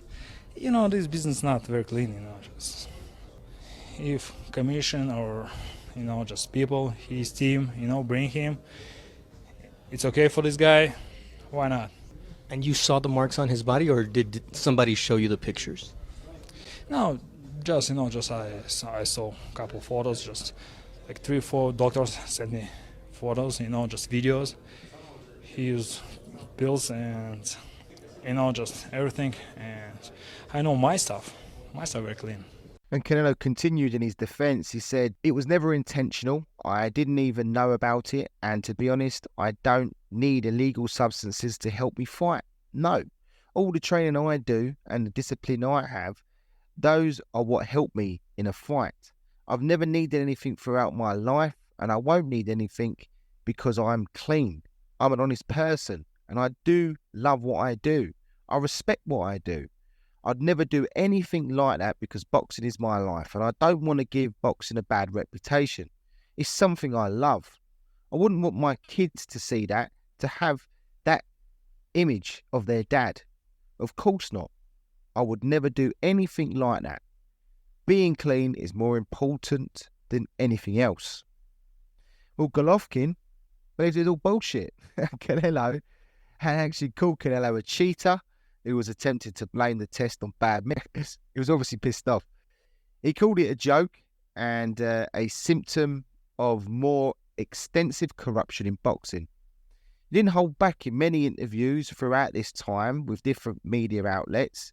So I'm going to pick a few. And Golovkin actually made his opinion on Alvarez, putting his positive test down to contaminated meat. He said again, with that Mexican meat, come on, I told you it's not Mexican meat. This is Canelo. This is his team. This is his promotion. Canelo is cheating. They're using these drugs and everybody is just trying to pretend it's not happening. Golovkin said, according to the Los Angeles Times, the commission, they all put their heads down to avoid eye contact. I noticed it when I reviewed the fight again. These people are terrorists. They are killing the sport, not just me. He also added, you just take a look at the photos and ask a doctor. Ask any doctor. Let him explain what those muscles are. it's better even to use the lie detector. Then there wouldn't be any silly questions about meat or fruits or chocolate. USA Today quoted Golovkin saying he knew Alvarez cheated before the first fight and wrote, "Have a look at the video. He used some pills. It was pretty obvious when his muscles were all with traces of injections. I've known it for a long time." He also accused Oscar De La Hoya of doping. I can talk about Oscar De La Hoya too. He is also not clean. He is dirty. Golovkin still planned to fight on May the 5th, with the fight moving to the smaller MGM Grand Garden Arena, and he said in a statement provided to ESPN, "I am looking forward to returning to Las Vegas for my 20th title defense and headlining my first Cinco de Mayo event on May 5th. It is time for less drama and more fighting." When the Nevada Athletic Commission hearing in Las Vegas finally arrived, the decision was that Canelo Alvarez should be suspended from boxing for 6 months. Neither Alvarez nor members of Golden Boy Promotions were present at the hearing, but the fighter denied over the phone intentionally taking the banned substance clenbuterol, which appeared in trace amounts during a pair of out-of-competition urine tests collected on February 17th and February 20th in his home country of Mexico. Deputy Attorney General Caroline Bateman, who represented Nevada at the hearing, told the commissioners that Alvarez and the state had reached an adjudication agreement prior to the hearing which called for the 6-month ban. She told the panel that Alvarez had been very professional during Commission Executive Director Bob Bennett's investigation, came to Las Vegas willingly to meet with him, and had produced documents related to the case. After Bateman was briefly questioned by Commission members, Alvarez's attorney, Ricardo Sestero, who attended the hearing via telephone, told the Commission, "We are in agreement with the proposed adjudication agreement." So at that point, it was adopted unanimously. The cooperation of Alvarez, along with his status as a first-time offender, was cited as the reason the Commission allowed a maximum reduction of his suspension time. Alvarez also provided documents and personal statements related to his diet surrounding the test, which was administered by the Voluntary Anti-Doping Agency, or VADA. A Golden Boy statement read, "As we have maintained all along, the trace amounts of clenbuterol found in Canelo's system in February came from meat contamination, and we provided the Nevada State Athletic Commission with a great deal of evidence to support those facts." The Commission also ruled that Alvarez avoided a fine because the May 5th rematch did not go forward, meaning there were no fight purses to base a fine off. As part of Alvarez's suspension, he must pay for and provide Nevada Athletic Commission with negative fight tests, both in and out of competition, during intervals of 21, 15 and 3 days before the next fight in Nevada. The Golden Boy statement continued that Canelo looks forward to returning to the ring in September for Mexico, for Mexican Independence Day weekend, to represent Mexico and boxing in what was the sport's biggest event of the year. He is ready to continue his remarkable record of fighting at the highest level. So Canelo's ban was backdated, so he would be free to fight from August 17. Not long after that decision, CBS Sports actually reported that Gennady Golovkin, now 36, remained steadfast in wanting to keep that May 5th fighting date.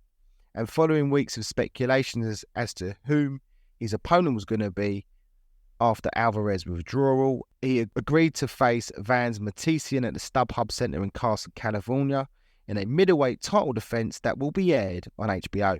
Before the Matisian fight, Golovkin said a fight with Alvarez was still a priority. Golovkin said in a conference call with the Mexican press and the WBC, "The rematch with Canelo is the biggest fight in the world, the one with the greatest benefit, economically, for the fighters and everyone involved. I'm ready for that date, if the fight is made. Canelo is the priority, and that is what he aims for, to fight in September, but I understand that there is also other fighters like Jamal Charlo and Billy Joe Saunders, but I am focused on the fight on May 5th, and then we'll see what happens with Alvarez. Everyone wants the fight, everyone knows that, and I am ready for September. The fight with last-minute replacement Martisian was, as expected, business as usual. The Kazakh fighter 36 made a record equalling 20th consecutive world middleweight title defence after he knocked out American Martisian. Golovkin said afterwards, the second round was true business. Golovkin, who was the sport's longest reigning current world title holder, now unbeaten in 39 fights, including 34 by knockout. That victory brought him level with American Bernard Hopkins for the division record of 20 successful title defences. His 31-year-old American opponent, who normally fights at light middleweight, said, "It was like being hit by a train. That is the hardest puncher I have ever faced. He surprised me with his power. He is a hell of a fighter."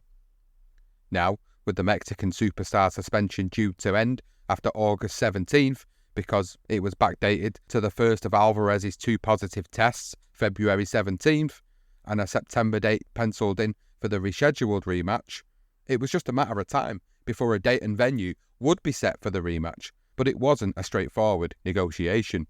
No, it wasn't, and because of the issues surrounding the cancellation, Alvarez correctly signed up again for the year-round voluntary anti-doping association testing 24/7 365. Then, initially, it was agreed that the purse for the fight would be a 65-35 split in Alvarez's favour. However, weeks later, Golovkin had a change of heart and he insisted on renegotiating the deal, demanding that he wanted a 50-50 split. So Tom Loeffler then told the Press Enterprise that the rematch with Alvarez is having serious problems due to the financial split. He said Canelo is holding firm on a 65-35 financial split, while Golovkin, as a unified champion, wants at least a 50-50 split. Now, there was a split of 70-30 in the first contest, but Loeffler said, "We made a lot of concessions for the first fight. It was a very low percentage for Gennady. We made a lot of concessions for the rematch after Gennady proved his value. But Canelo, for whatever reason, was insisting on still having a huge advantage. It was 65-35% for the rematch, and Gennady thinks that's just not fair.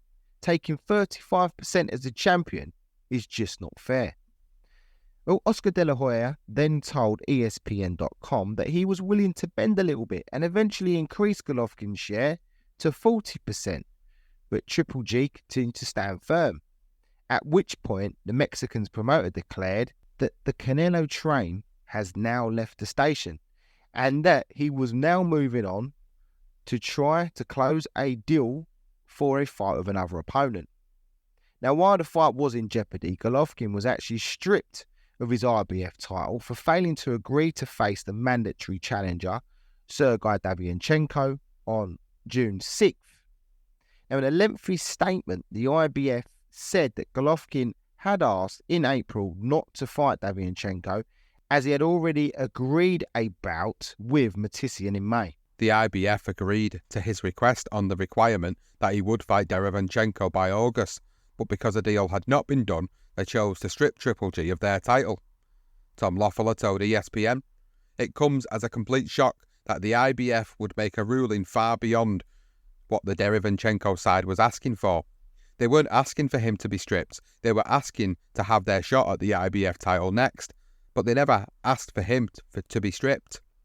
In light of this ruling, I think the IBF has completely mistreated Triple G. It is the worst treatment they have ever shown any unified champion in their history. Gennady is disappointed in the ruling."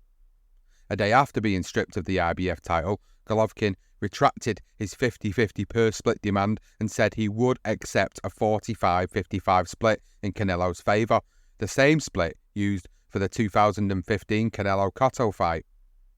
On June 12, Golden Boy began to turn petty and gave Golovkin a 24-hour deadline to accept a 57.5, 42.5 split in Alvarez's favour, or they would explore other fights. At this time, Golden Boy were already in light negotiations with Eddie Hearn for a fight against Daniel Jacobs instead. Eric Gomez explained, "This is final. We've been through everything. We've been through the hoops, the monkey bars, the slides. No more playing games. He has until noon to accept or walk away. If he walks away, good luck to him. We've gone above and beyond to make this fight happen. Canelo really wants to make this fight happen for the fans. Oscar really wants to make it happen for the fans and everyone involved, and we're meeting him halfway.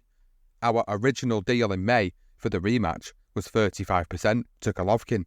Yeah, and Eric Gomez actually continued. He said that they wanted 50-50, which is ridiculous to begin with, so he says. But in consideration, we're willing to meet them halfway. I got off the phone on Tuesday afternoon with Tom Loeffler and told him, you have 24 hours to accept or we're going to fight Danny Jacobs.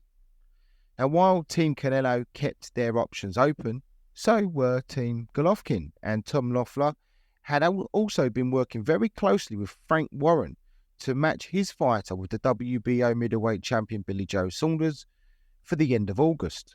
And Loeffler actually told ESPN that Golovkin was in Moscow to attend the opening ceremonies of the Football World Cup as a guest of one of his sponsors. So he was not immediately able to talk to Golovkin about the offer because of the time difference. But Loeffler said that he was going to email him and follow it up with a call when it's Wednesday morning in Moscow. Well, 2 hours after the imposed 12 o'clock deadline came and went, Oscar De La Hoya told ESPN there's no fight. Tom Loeffler even told ESPN that Golovkin would be fighting Billy Joe Saunders. He said it was actually a done deal at noon, so we were going to proceed with Billy Joe Saunders' fight. We had a deal in place to fight Saunders at the end of August. We definitely had an agreement in place with Saunders. I was up front with them and told them if there's a way to get the Canelo deal, that was the priority. But Gennady had no hesitation in fighting Saunders because he felt he was challenging to fight an undefeated champion. Well, after Oscar De La Hoya called ESPN now and to tell them that the deadline had now passed and there was no fight, he actually even told them that, saying that negotiations were 100% over, then things suddenly changed. Almost like the English football deadline day, both sides came up with a last-ditch idea moments later. One of De La Hoya's associates called ESPN and advised that they hold on. As it turned out, while De La Hoya was on the phone talking to ESPN, what was termed as a Hail Mary idea to save the fight was being discussed between Eric Gomez and Golovkin's team. Tom Loeffler text, still working on it, to ESPN 20 minutes after the deadline as he scrambled to see if Golovkin, who was still in Moscow, was interested in the newest proposal. Gomez said he was trying to reach De La Hoya during his interview with ESPN and he was frustrated because he wasn't answering his phone. But ultimately, Gomez said, we threw a Hail Mary and it was caught. The fight's done. The terms of the agreement, which still needed to be put to paper and signed, were not disclosed, but Golovkin was willing to disclose what he told Dan Raphael of ESPN.com, that he had stuck to his principles, saying, it was the principle of the matter, 45% for me, not 35 or 42.5, just 45. Good deal, very happy. I said I'm going to agree to 45% and it's going to be my last percentage. I didn't think about this too much. First time I said 50-50, second time I thought, okay, 45, and that will be my last statement. It wasn't about me being sure or not sure, it was just my last proposition. Take it or leave it. The following day, it was announced that Saul Canelo Alvarez will fight WBA and WBC World Middleweight Champion Gennady Triple G Golovkin in a rematch on September the 15th at the T-Mobile Arena in Las Vegas. There would be another title up for grabs for this eagerly anticipated rematch. And it wasn't the IBF. Doug Fisher confirmed on the Ring website that their title would also be on the line. It said that for weeks fans had been asking us via social media if the Ring Vacant middleweight title will be on the line when Canelo Alvarez and Gennady Golovkin fight in their anticipated rematch on September 15th. We posed the question to the rating panel, which in a landslide voted in favour the magazine's £160 championship being up for grabs when the two stars clashed at the T-Mobile Arena in Las Vegas. It was confirmed that both boxers would not physically come face to face with each other until fight week. So a split-screen satellite press conference took place on July 3rd. Canelo was asked about the cancellation and the delay of their second bout, and he said, "There is no reason to talk about the cancellation. I did this rematch for the fans. It will be a much better fight than it would have been in May." When pressed on the same issue, Golovkin simply said, "Everyone was disappointed, but right now everyone is happy. We agreed to have this fight on September 15th.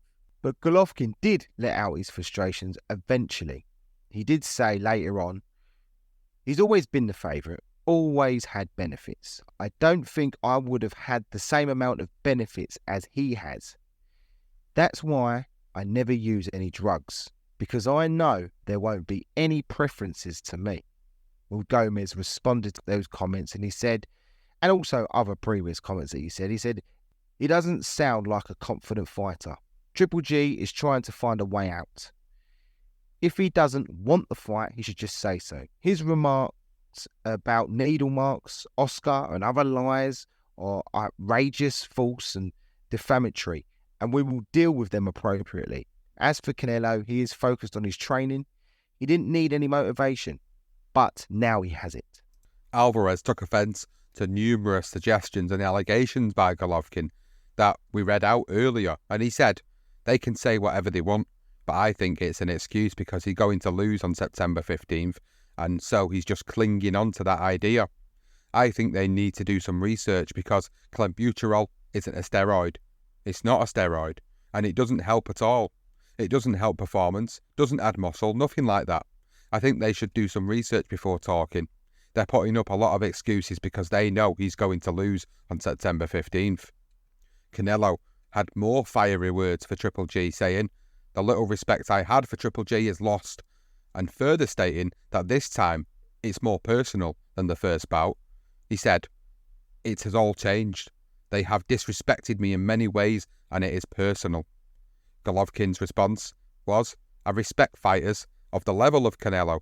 I think his team failed him, but it doesn't matter now because we are going to have a fight." And he further added about Canelo's promoter, "De La Hoya can say a lot of things, and it's not always correct." He also said, "We have a different mentality and understanding of what respect is from Canelo's team. They lost respect from the fans. I respect all fighters and athletes and champions at this level. We will find a way to shake each other's hand at the end of the fight because as two men, that is what you find a way to do when it is all over." Another interesting note from Canelo was when he was asked by the media about the knee brace he had been seen wearing and if it will have any impact on the fight. He said, "It has not given me any issues at all, but we will have a plan B and a strategy for it if it does give us issues during the fight." Golovkin ended the press conference by saying that he likes to stay active and box more frequently and that he wants a good fight and to put on a good show for the fans. So Golovkin and Canelo both made weight on the afternoon ahead of their rematch on the Las Vegas Strip. And Triple G, who emerged first in his black Jordan brand sweatsuit before stripping down to his underwear, was first on the scales and came in below the division limit of 159.6 pounds. Alvarez, sporting a red thin beard again, tipped the scales at 159.4 pounds in front of several thousand spectators at the T-Mobile Arena, where they will face off for a second time in 364 days between the two fights. Both men appeared in immaculate physical condition as they disrobed, and Canelo claiming a slight edge again on the crowd. Once again, exactly the same as the first. The Mexican quickly invaded Golovkin's space when they came together for the traditional stare down and briefly drove his forehead into his opponent's, but Golovkin stood expressionless, staring right back until they were separated by a mass of people after about 15 seconds. Abel Sanchez, who had also attacked Alvarez for his foul drugs test in the lead up to the rematch, said, "What we saw on the stage was Canelo's world collapsing around him. Saturday night, there will be no escape.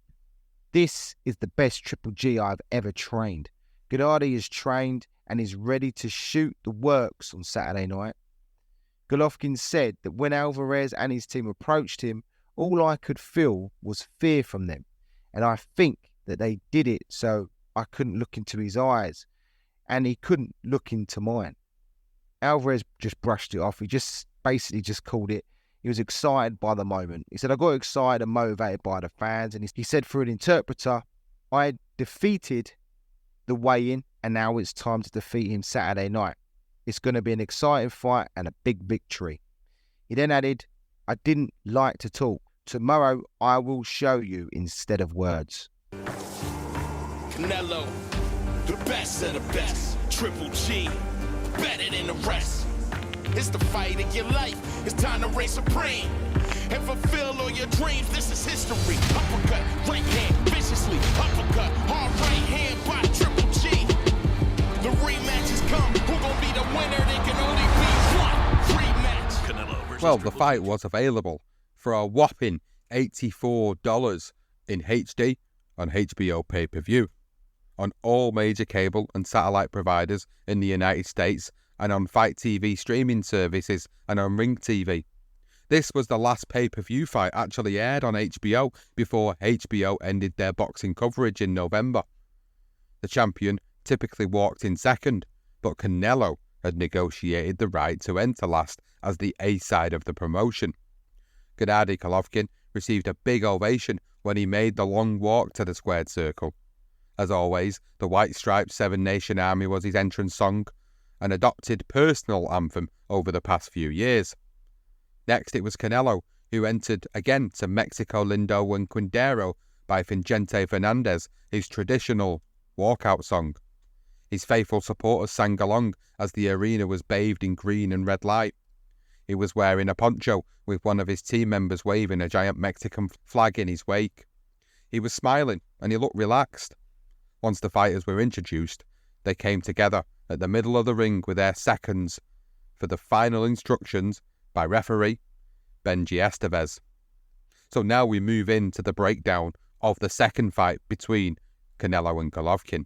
And as the opening bell sounded, they meet in the centre of the ring and they began to feel each other out for about 20 seconds until Alvarez lands a sharp left upstairs. Big chants of Triple G, Triple G were drowned out by the even louder chants for Canelo, Canelo. Another right hand from Alvarez landed, again on a very passive Golovkin, but he did begin to find the mark with his jab towards the end of the first round. It was a very tactical opener, with neither fighter backing down and little to separate them. It was a difficult round to score, but Golovkin's jab to us was effective, so when we started this fight out, we scored the first round to Golovkin.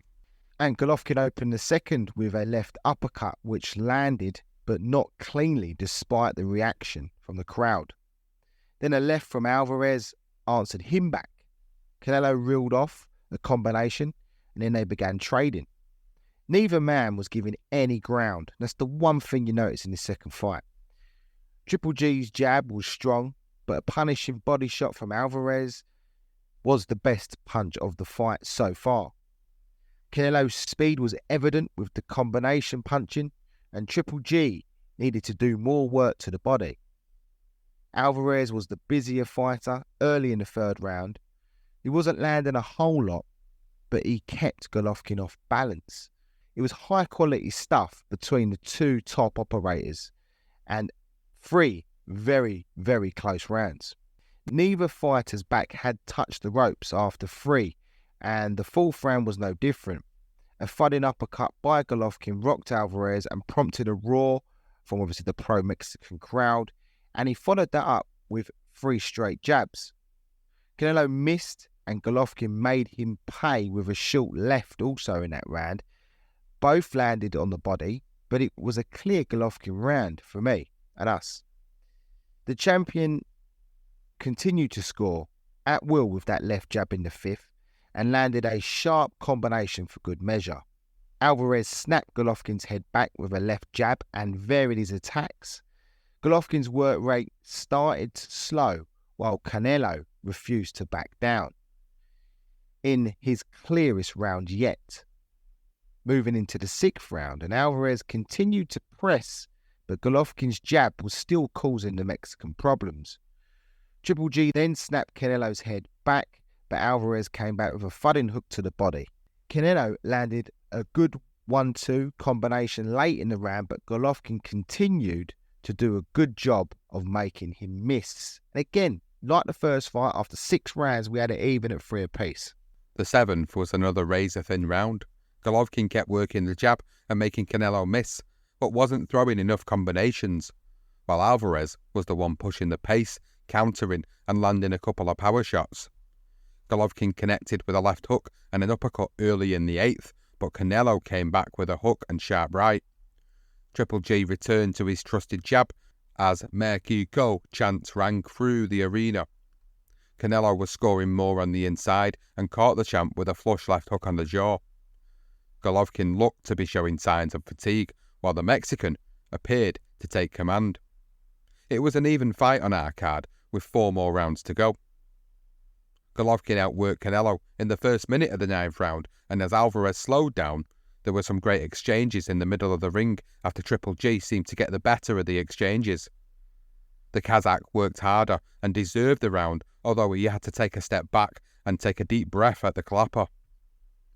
Alvarez began throwing and landing more in the first half of the 10th round, which whipped the crowd into a frenzy, but didn't hurt his opponent. Golovkin then moved Canelo backward with a 4-punch combination, but the Mexican took them well. However, he looked briefly stunned by a right hand. Golovkin peppered Alvarez within the last few seconds, taking a big round in a very, very close fight. In the 11th, Canelo was wobbled by a right hand, which forced him back to the ropes for the first time in the fight, but only briefly. He came fighting back and hit Triple G with a combination, although Golovkin landed the cleaner shots. So there were a lot of close rounds in this fight, but the 11th was not one of them. Golovkin was the clear winner. All 3 judges had it 105 and 104 to Alvarez after 11 rounds, meaning it all came down to the final 3 minutes. For us, the Kazakh was in front. Golovkin got off to a fast start in the final round, landing a left hook and an uppercut while the crowd chanted his name. Canelo went down, but the referee called it a slip. A massive uppercut by Golovkin, and he was looking to close the drama show. Canelo landed an uppercut. Golovkin was bleeding from the side of his right eye, but he landed a sharp right and made Canelo miss a hook. As the final bell rang around the arena, the fighters embraced. The results were announced. Dave Moretti and Steve Weisfield actually scored it 115-113 to Canelo Alvarez, with Glenn Fieldman, who had it 114-114. So Canelo Alvarez had took the majority decision over Gennady Golovkin, and the longest active title reign in boxing was over, as Golovkin suffered his first professional defeat in 40 professional fights. Now, our official scorecard was in favour of Golovkin, or mine in particular. Officially, I actually have Golovkin winning this fight again after watching it back. But anyway, great fight. Canelo, who whipped the partisan crowd into a frenzy during his ring interview with HBO's Max Kellerman, said that was a great fight, but in the end, it was a victory for Mexico. There was no such exchange with Golovkin, who left the ring shortly after the decision was announced and walked solemnly to the dressing room. It was a tough night for the long-time middleweight champion, who has a strong argument, not 1 but 2 wins over Canelo, but nothing to show for it. Alvarez continued through his interpreter. I showed my victory with facts. He was the one who was backing up. I feel satisfied because I gave a great fight. It was a clear victory. Listen, there was no Adelaide Bird this time around, but it was a majority decision in favor of Canelo Alvarez.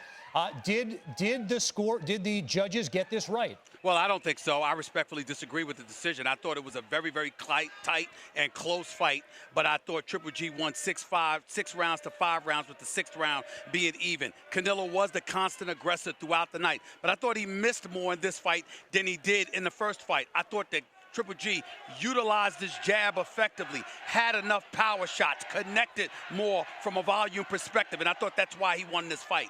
Canelo then added, I am a great fighter, and I showed it tonight. If the people want another round, I'll do it again.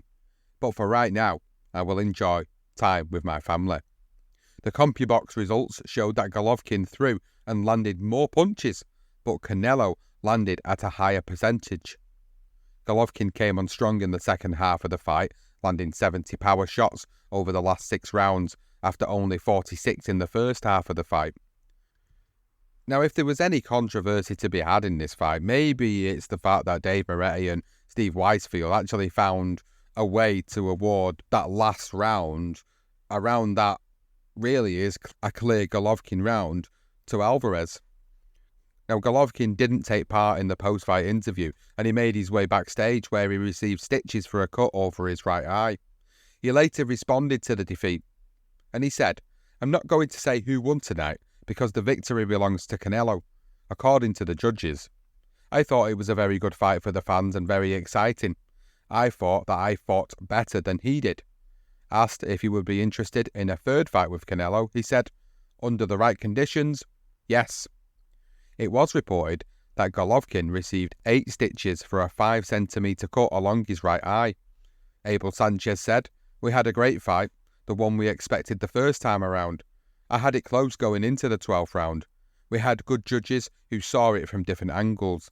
I can't complain about the decision, but it's close enough to warrant a third fight. Canelo fought a great fight. Congratulations." Multiple industry sources initially told ESPN after the bout that the rematch sold approximately 1.1 million pay-per-view buys. That figure was less than the first fight, which generated about 1.3 million buys. However, the rematch generated more pay-per-view money because of the higher price of the telecast. So the live gate figures were released by the Nevada State Athletic Commission, and the fight notched the 4th biggest in boxing and Nevada history. The fight generated over $23 million from the sale of over 16,000 tickets at the T-Mobile Arena in Las Vegas. The promoters gave away apparently 1,451 complimentary tickets, according to the commission report. The gate figure for the Alvarez-Golovkin 2 places it behind its first fight last September. According to the Nevada State Athletic Commission, Alvarez earned an official purse of $5 million and Golovkin made $4 million. It was reported with profits of the pay-per-view, Alvarez would potentially earn around $40 million and Golovkin would earn $30.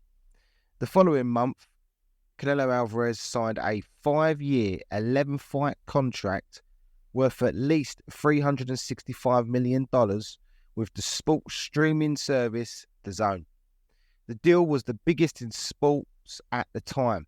Alvarez's deal actually eclipsed the terms of Floyd Mayweather Jr.'s 6-fight, 30-month contract with Showtime that had a guaranteed $200 million, although Mayweather earned additional money through pay-per-view revenue generated from that deal.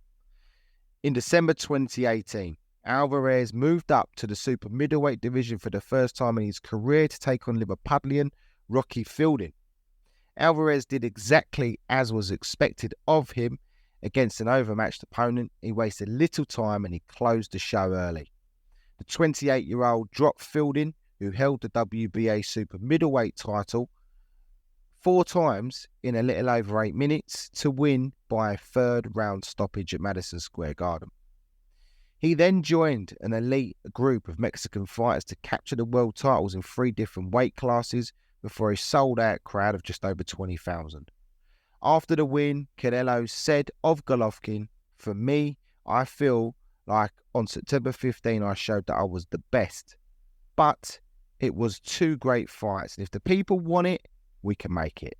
Now, on March the 8th, 2019, Gennady Golovkin also signed a 3-year, 6-fight contract with DAZN, and he said, "DAZN has quickly become the new home of boxing by making the biggest events easily available to the fans. When deciding on where I wanted to continue my career, DAZN's global vision perfectly matched my goals, not just for my career, but the opportunity to showcase talented Eastern European fighters to the world. Thank you to my fans for all the loyal support, and I look forward to you joining me on DAZN." The signing meant that DAZN had all 3 of boxing's biggest stars fighting on its platform: Canelo Alvarez, Triple G, and the then unified heavyweight champion, Anthony Joshua. DAZN Group Executive Chairman John Skipper said, "Gennady Golovkin is a generational talent with international appeal. We're confident that he will bring his passionate fans to the platform as we produce tentpole events with his team over the next several years. Triple G decided to make more changes as he moved into the twilight of his career. He revealed that Jonathan Banks would be his new head trainer after parting ways with Abel Sanchez, who had guided him since 2010. On June the 8th, 2019, Golovkin viciously knocked out Steve Rolls in 4 rounds at a catch weight of 164 pounds at the Mecca of Boxing, Madison Square Garden. Now, this wasn't a big-name fight that he was seeking, but he did explain pre-fight the reason behind it. He said, "I didn't know a lot about him, but because DAZN is trying to establish themselves in Canada and Steve is from Canada, I figured that this would be a good starting point for us." As was customary, after knocking out his opponents, Golovkin was asked who he wanted next, and then he called out Canelo. Everybody knows. I'm ready for Canelo in September. Yeah, Triple G then actually added that I'm ready to come out, just ask him. If you want big drama show, please tell him. He was actually sitting ringside when Canelo moved back down to defend the WBA Super, WBC Ring and Lineal Middleweight titles against the IBF champion Danny Jacobs on May 2019. Alvarez said before the fight, nobody in Mexico has ever done that, won all 4 belts in one division, so that's my motivation. So Canelo showed an improved defence and counter-attacking skills in his return to the 160-pound division. He was busy in the early rounds, but Jacobs grew into the fight and landed a heavy left hook in the 9th, which had the Mexican's chin. Well, it stood up to it, clearly, although it was a big shot. In the end, all the 3 judges scored the fight 115-113, 115-113, 116-112, all in Canelo's favour. Afterwards, Alvarez said he was open to meeting Gennady Golovkin for that rubber match. He said, if he wants to do it again, I'll beat him again. Well, by the summer, Canelo was actually stripped of the IBF title. I mean, the IBF not looking great in this episode, for failing to negotiate a deal with challenger Sergei Davinchenko again. Incredible. The Ukrainian's promoter Lou DiBella did not disclose the details of what exactly happened with Alvarez's promoter, Golden Boy, but he did tell ESPN that I will confirm that we did not reach a deal by the IBF deadline. So after the final extended deadline came out and went without a deal for the fight, the title was vacated. Well, this paved the way for Golovkin to claim another world title on October the 5th, 2019, when he took on Davinchenko at Madison Square Garden for the IBO and the vacant IBF strap, which ended up being a bigger drama show, as Golovkin always liked to say, than even Golovkin could have expected. So after flooring the Ukrainian in the first round, this fight turned into a fight of the year contender. The Ring described the fight. Swollen around his cheeks and out of breath, Golovkin looked every one of his 37 years after the 5th round. A left hook to the body from Sergei Derevanchenko, hidden after a 1-2 combo upstairs, had Golovkin in greater peril than anyone could remember. With time seemingly running out on his Hall of Fame career, Golovkin, the old bogeyman of the 160-pound division, posed a question to the relative upstart in Sergei Derevanchenko. How badly do you want to win? Golovkin was willing to bet it wasn't as badly as he did. After 12 rounds of brutality, both men looked as if they didn't have another punch left to throw. The scores finally dispelled the drama at Madison Square Garden, 114-113 on one card and 115-112 on the other, 2, giving Golovkin the vacant IBF middleweight title in a brutal contest. The decision was booed by the crowd, who believed that the wrong man won. It could have been called either way, but it wasn't a robbery. Despite stating his rematch, Triple G never pursued it and remained inactive for over a year.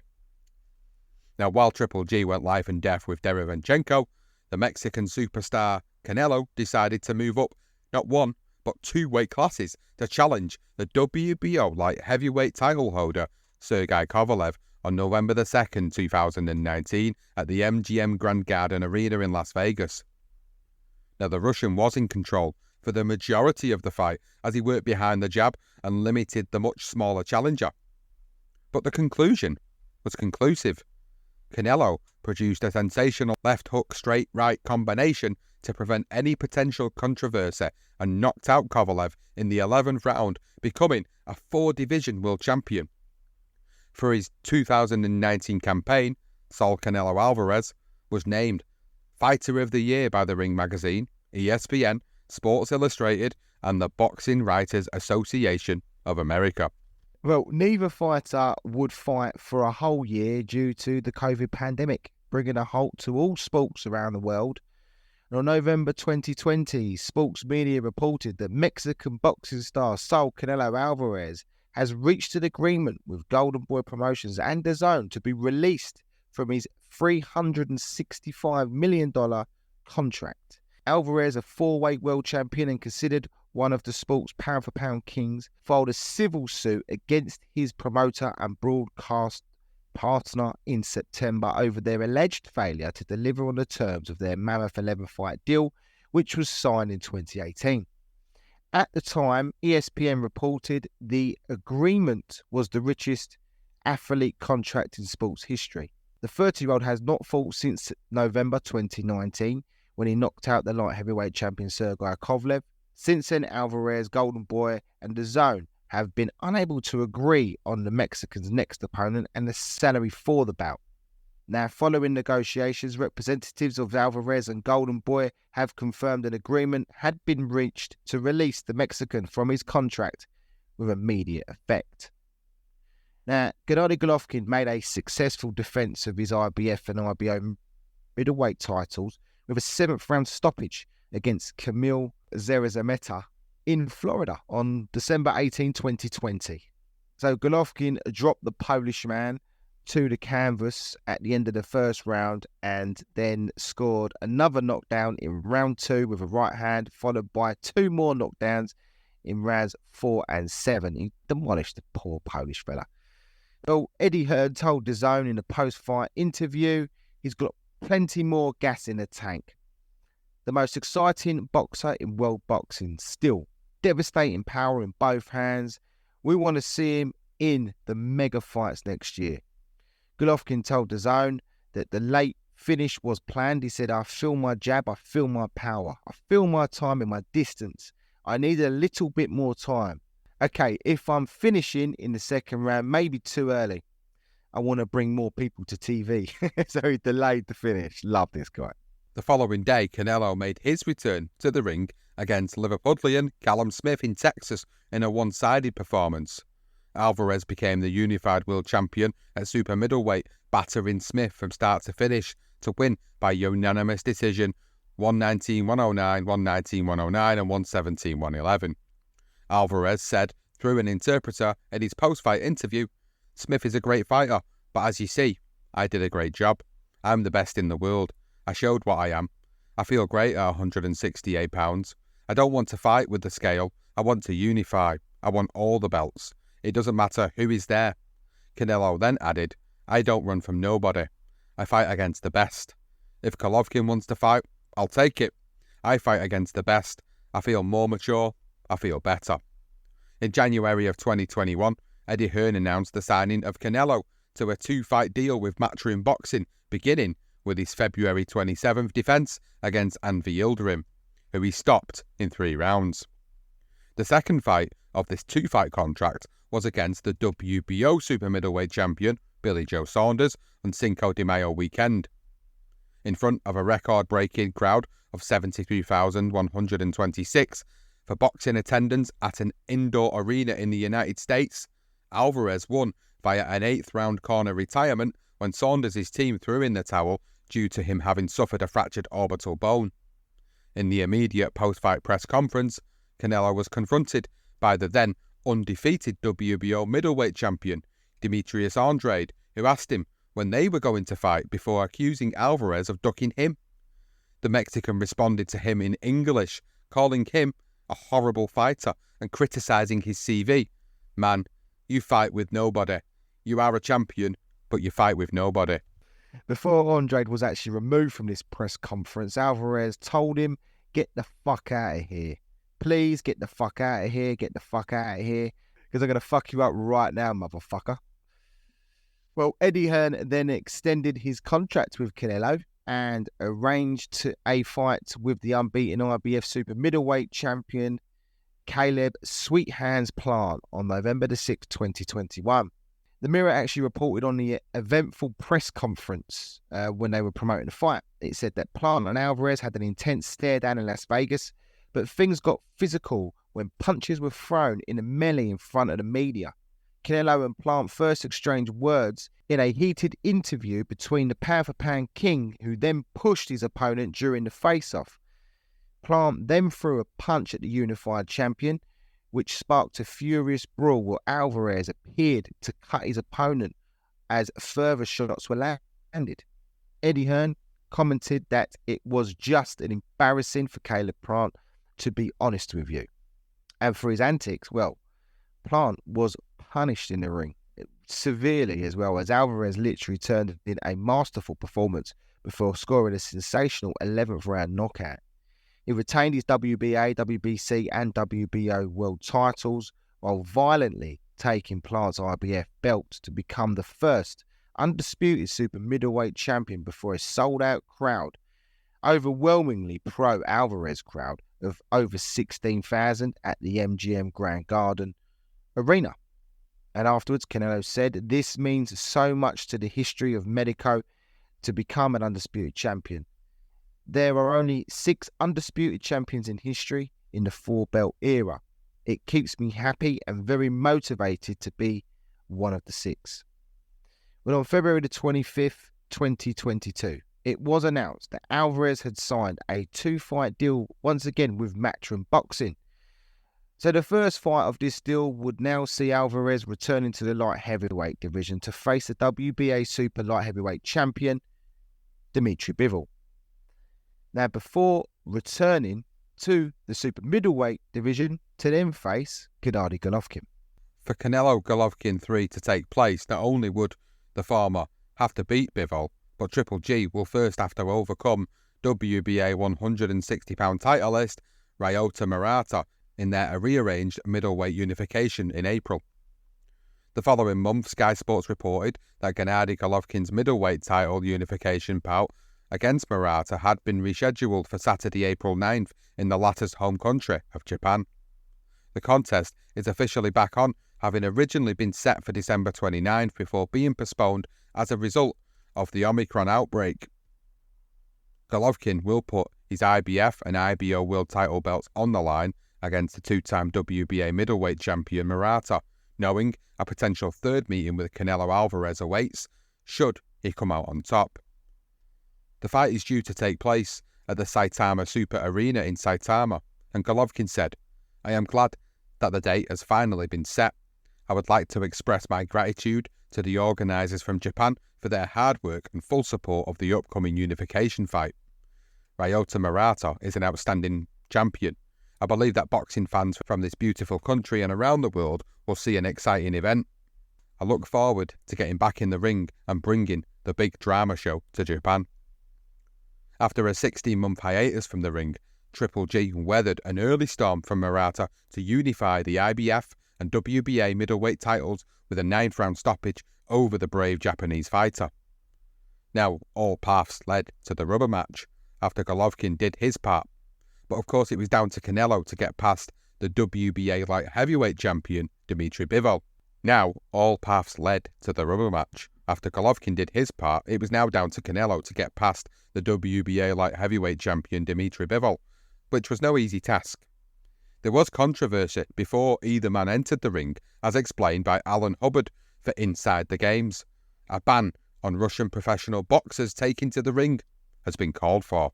Yeah, and that report continued, interestingly, to say that the ban had been called for by Kiev Mayor, who was Vitaly Klitschko, and his brother Vladimir, and endorsed by International Olympic Committee, the IOC president Thomas Bach, and the head of World Athletics, Sebastian Coe. So Vladimir Klitschko actually said that every Russian representative needs to be sanctioned because this way we show Russia that the world is against this senseless war. It is important that this boxer, as in Bivol, is forbidden from fighting in America just as all Russian athletes are being banned from international competition. However, the promotional bodies in Las Vegas did not appear to be listening. Bivol was allowed to face challenger Alvarez, the undisputed world super middleweight champion, who had moved up a weight division. For while 3 of boxing's fragmented world governing bodies, as in the WBC, IBF and WBO, responded to the atrocities in Ukraine by blocking championship fights involving boxers from Russia and close ally Belarus, the fourth authority, the WBA, elected not to follow suit.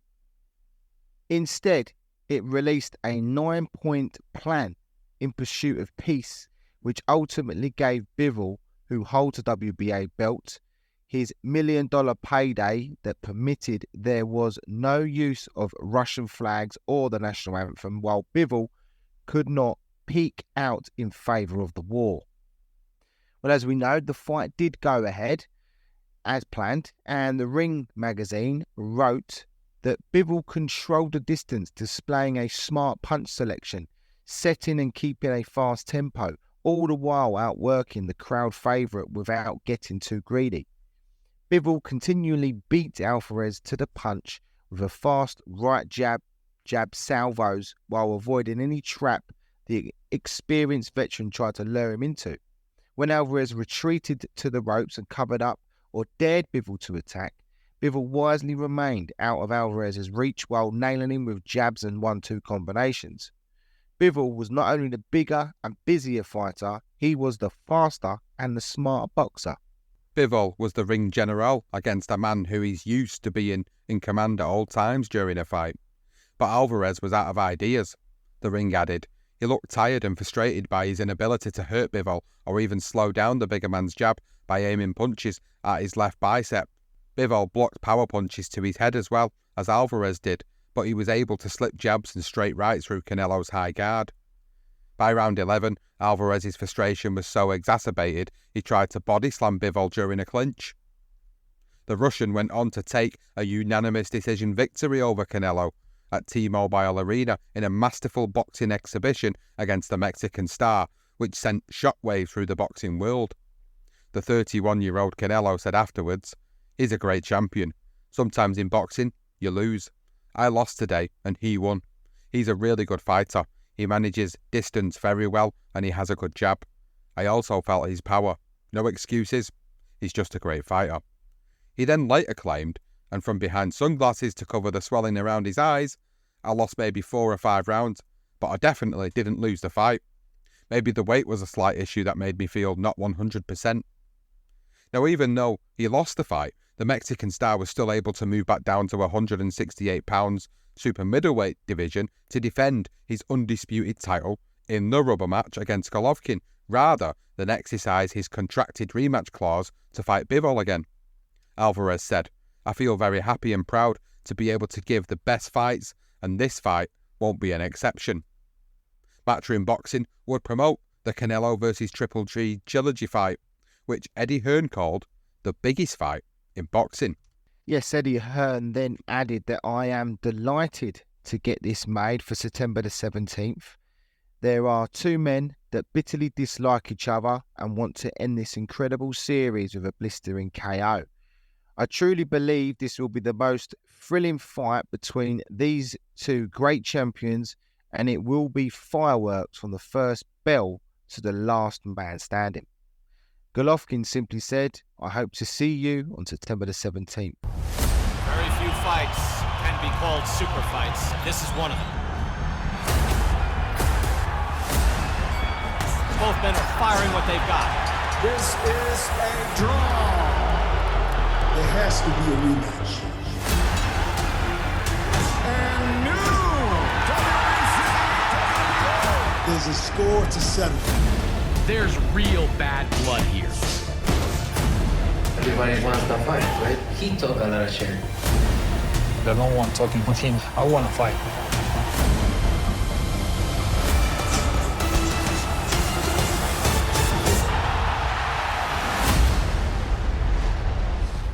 The fight was simply billed as the Trilogy, which took place in the super middleweight division at the T-Mobile Arena in Las Vegas.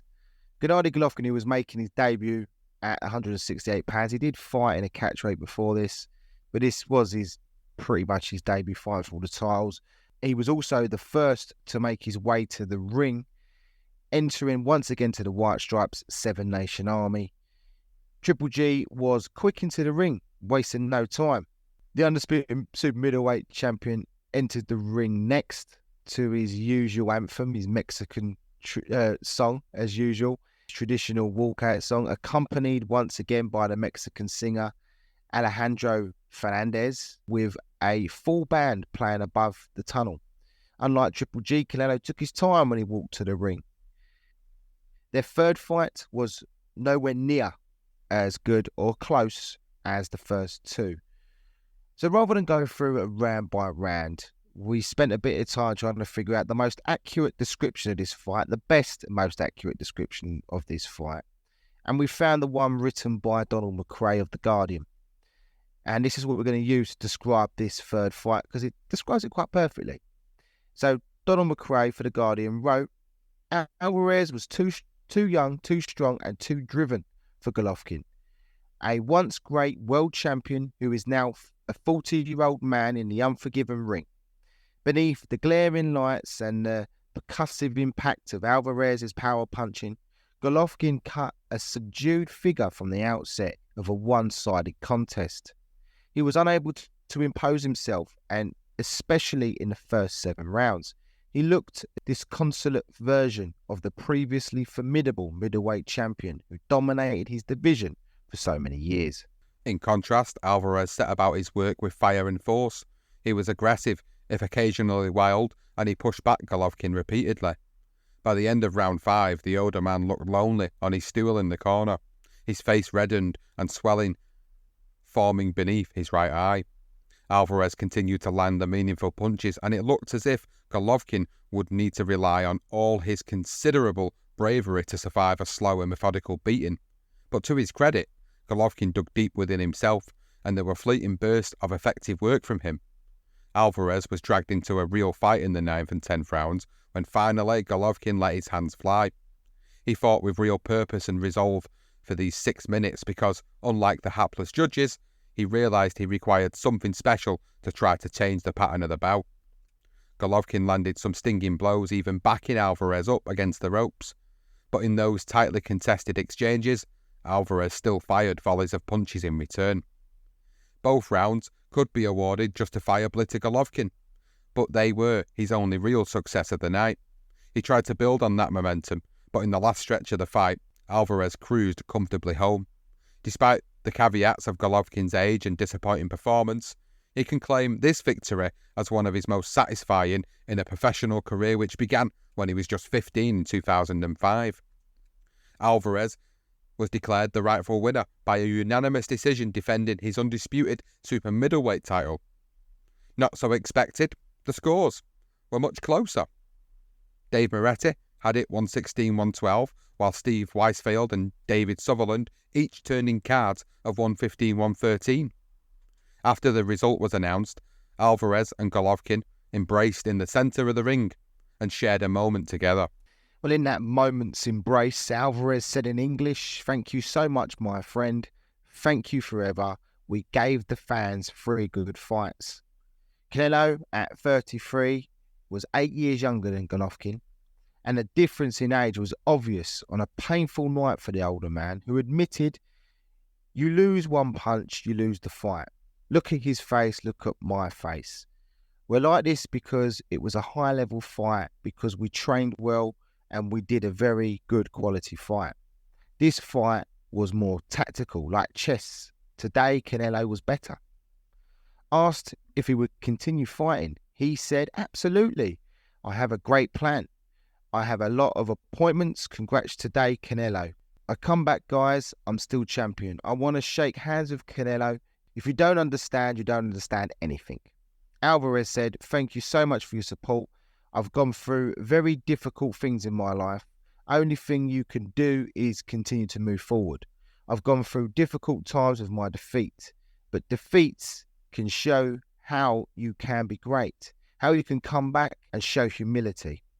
Asked about Golovkin, Alvarez said he's a really good fighter. He's strong. That's why we are here. I'm going to keep moving forward to keep my legacy going. The Mexican star went on to say he knew he wouldn't get the knockout as early as the first round, as he had stupidly predicted at one point, saying, I knew he's tough. He's a tough fighter. I need surgery on my left hand, but I'm good. I'm a warrior. That's why I'm here. I can't hold a glass. It's really bad, but I'm a warrior. Well, Canelo Alvarez has gone on to retain his undisputed super middleweight titles since this trilogy match with Golovkin against John Ryder and Jermell Charlo. Well, since the Golovkin win, Canelo Alvarez currently has a career record of 60 wins, 39 by way of knockout, 2 defeats and 2 draws. Golovkin hasn't fought since the defeat to Canelo and has vacated the IBF middleweight title in February, and a month later he did the same with the WBA super title. The 42-year-old, it looks like he's currently weighing up his options before announcing his next move, but I think it's quite evident that retirement is on the cards. He currently has a record of 42 victories, 37 by knockout, 2 defeats and a draw. So to end this tale, we're going to use the words of Donald McRae again, who summed up this modern classic when he wrote, after the third fight, at the end of their trilogy, a triumphant Alvarez hugged and consoled his defeated old rival, as if telling him that there is no shame in succumbing to time and the harsh reality of boxing. And that there brings an end to this particular tale of Canelo Alvarez and Gennady Golovkin. And we will, of course, take a few moments to share our thoughts on this trilogy, which is an epic trilogy, a modern-day classic. Of course, it sits right up there with another modern-day classic, which we'll probably do in the future, which is Fury Wilder. But this modern-day classic trilogy for us was one that we've happily lived through, and it's also one that we've happily covered pretty much together for a great tale to do, really, because it's one that, as podcasters for this network that we've been doing for so many years, that we've actually been able to bear witness to and cover and do fight previews and reaction shows for, and now to be able to do a full tale on it with the stories surrounding it and all the details behind the build-up of the fight and how the fights went down. It's been absolutely brilliant to do it, and it's probably going to go down as one of them ones that is a favourite on my personal list because of the fact that I love the fights. I love the era that it's been in, and I love these two generational fighters. And I think, personally for me, it's one that I've enjoyed doing because it's one that we've covered together over the past 5 years. It is literally from fight one to the third, and just even the news in between it that we presented to you there, we'd spoken about, you know, with the suspension and everything else. It's incredible, really, to finally do a legendary night as recent as this.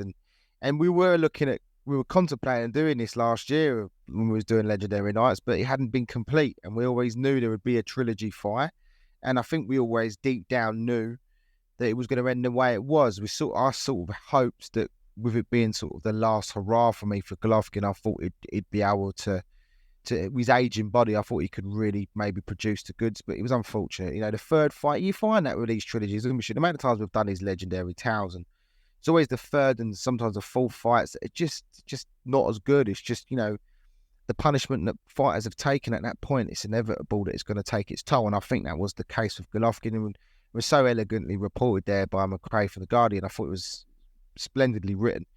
But as a whole, you know, it still makes me feel, I don't know, it's a weird one. The one thing I will say is I think Golovkin clearly, for me, wins the rematch now. It's crazy. I used to think it was this sweet. I'm not saying it's a robbery. I think the first fight's a robbery for me, straight up. No doubt in my mind. Absolutely robbed. Golovkin should never have. He should have had the opportunity to have won that and surpassed Bernard Hopkins as with his the amount of fights he had at middleweight. Sorry, not super middleweight.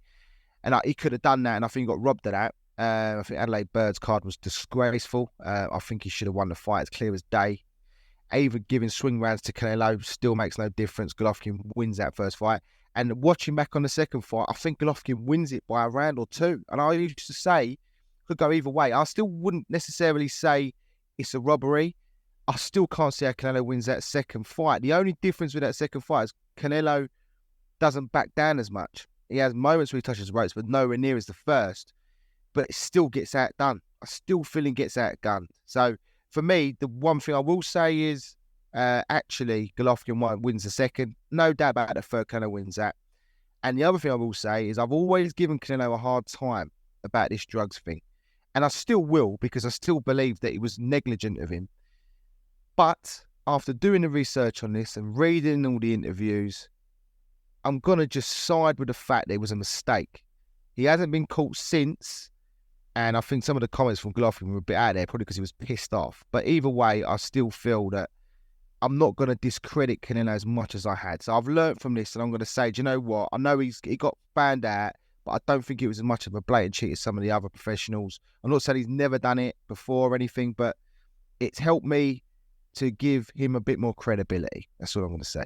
I mean, looking back on the first fight, I do agree with you. I think looking back on it now again in hindsight, I think Golovkin was very unlucky not to be given that decision and ultimately robbed of a career-defining moment for him. And then that second fight, it could be argued it was either way. And then ultimately the third fight, as you've rightly already pointed out, Golovkin was not the same fighter anymore. He'd aged. And, you know, if we would have got this a little bit sooner, would we have got a better fight? Probably.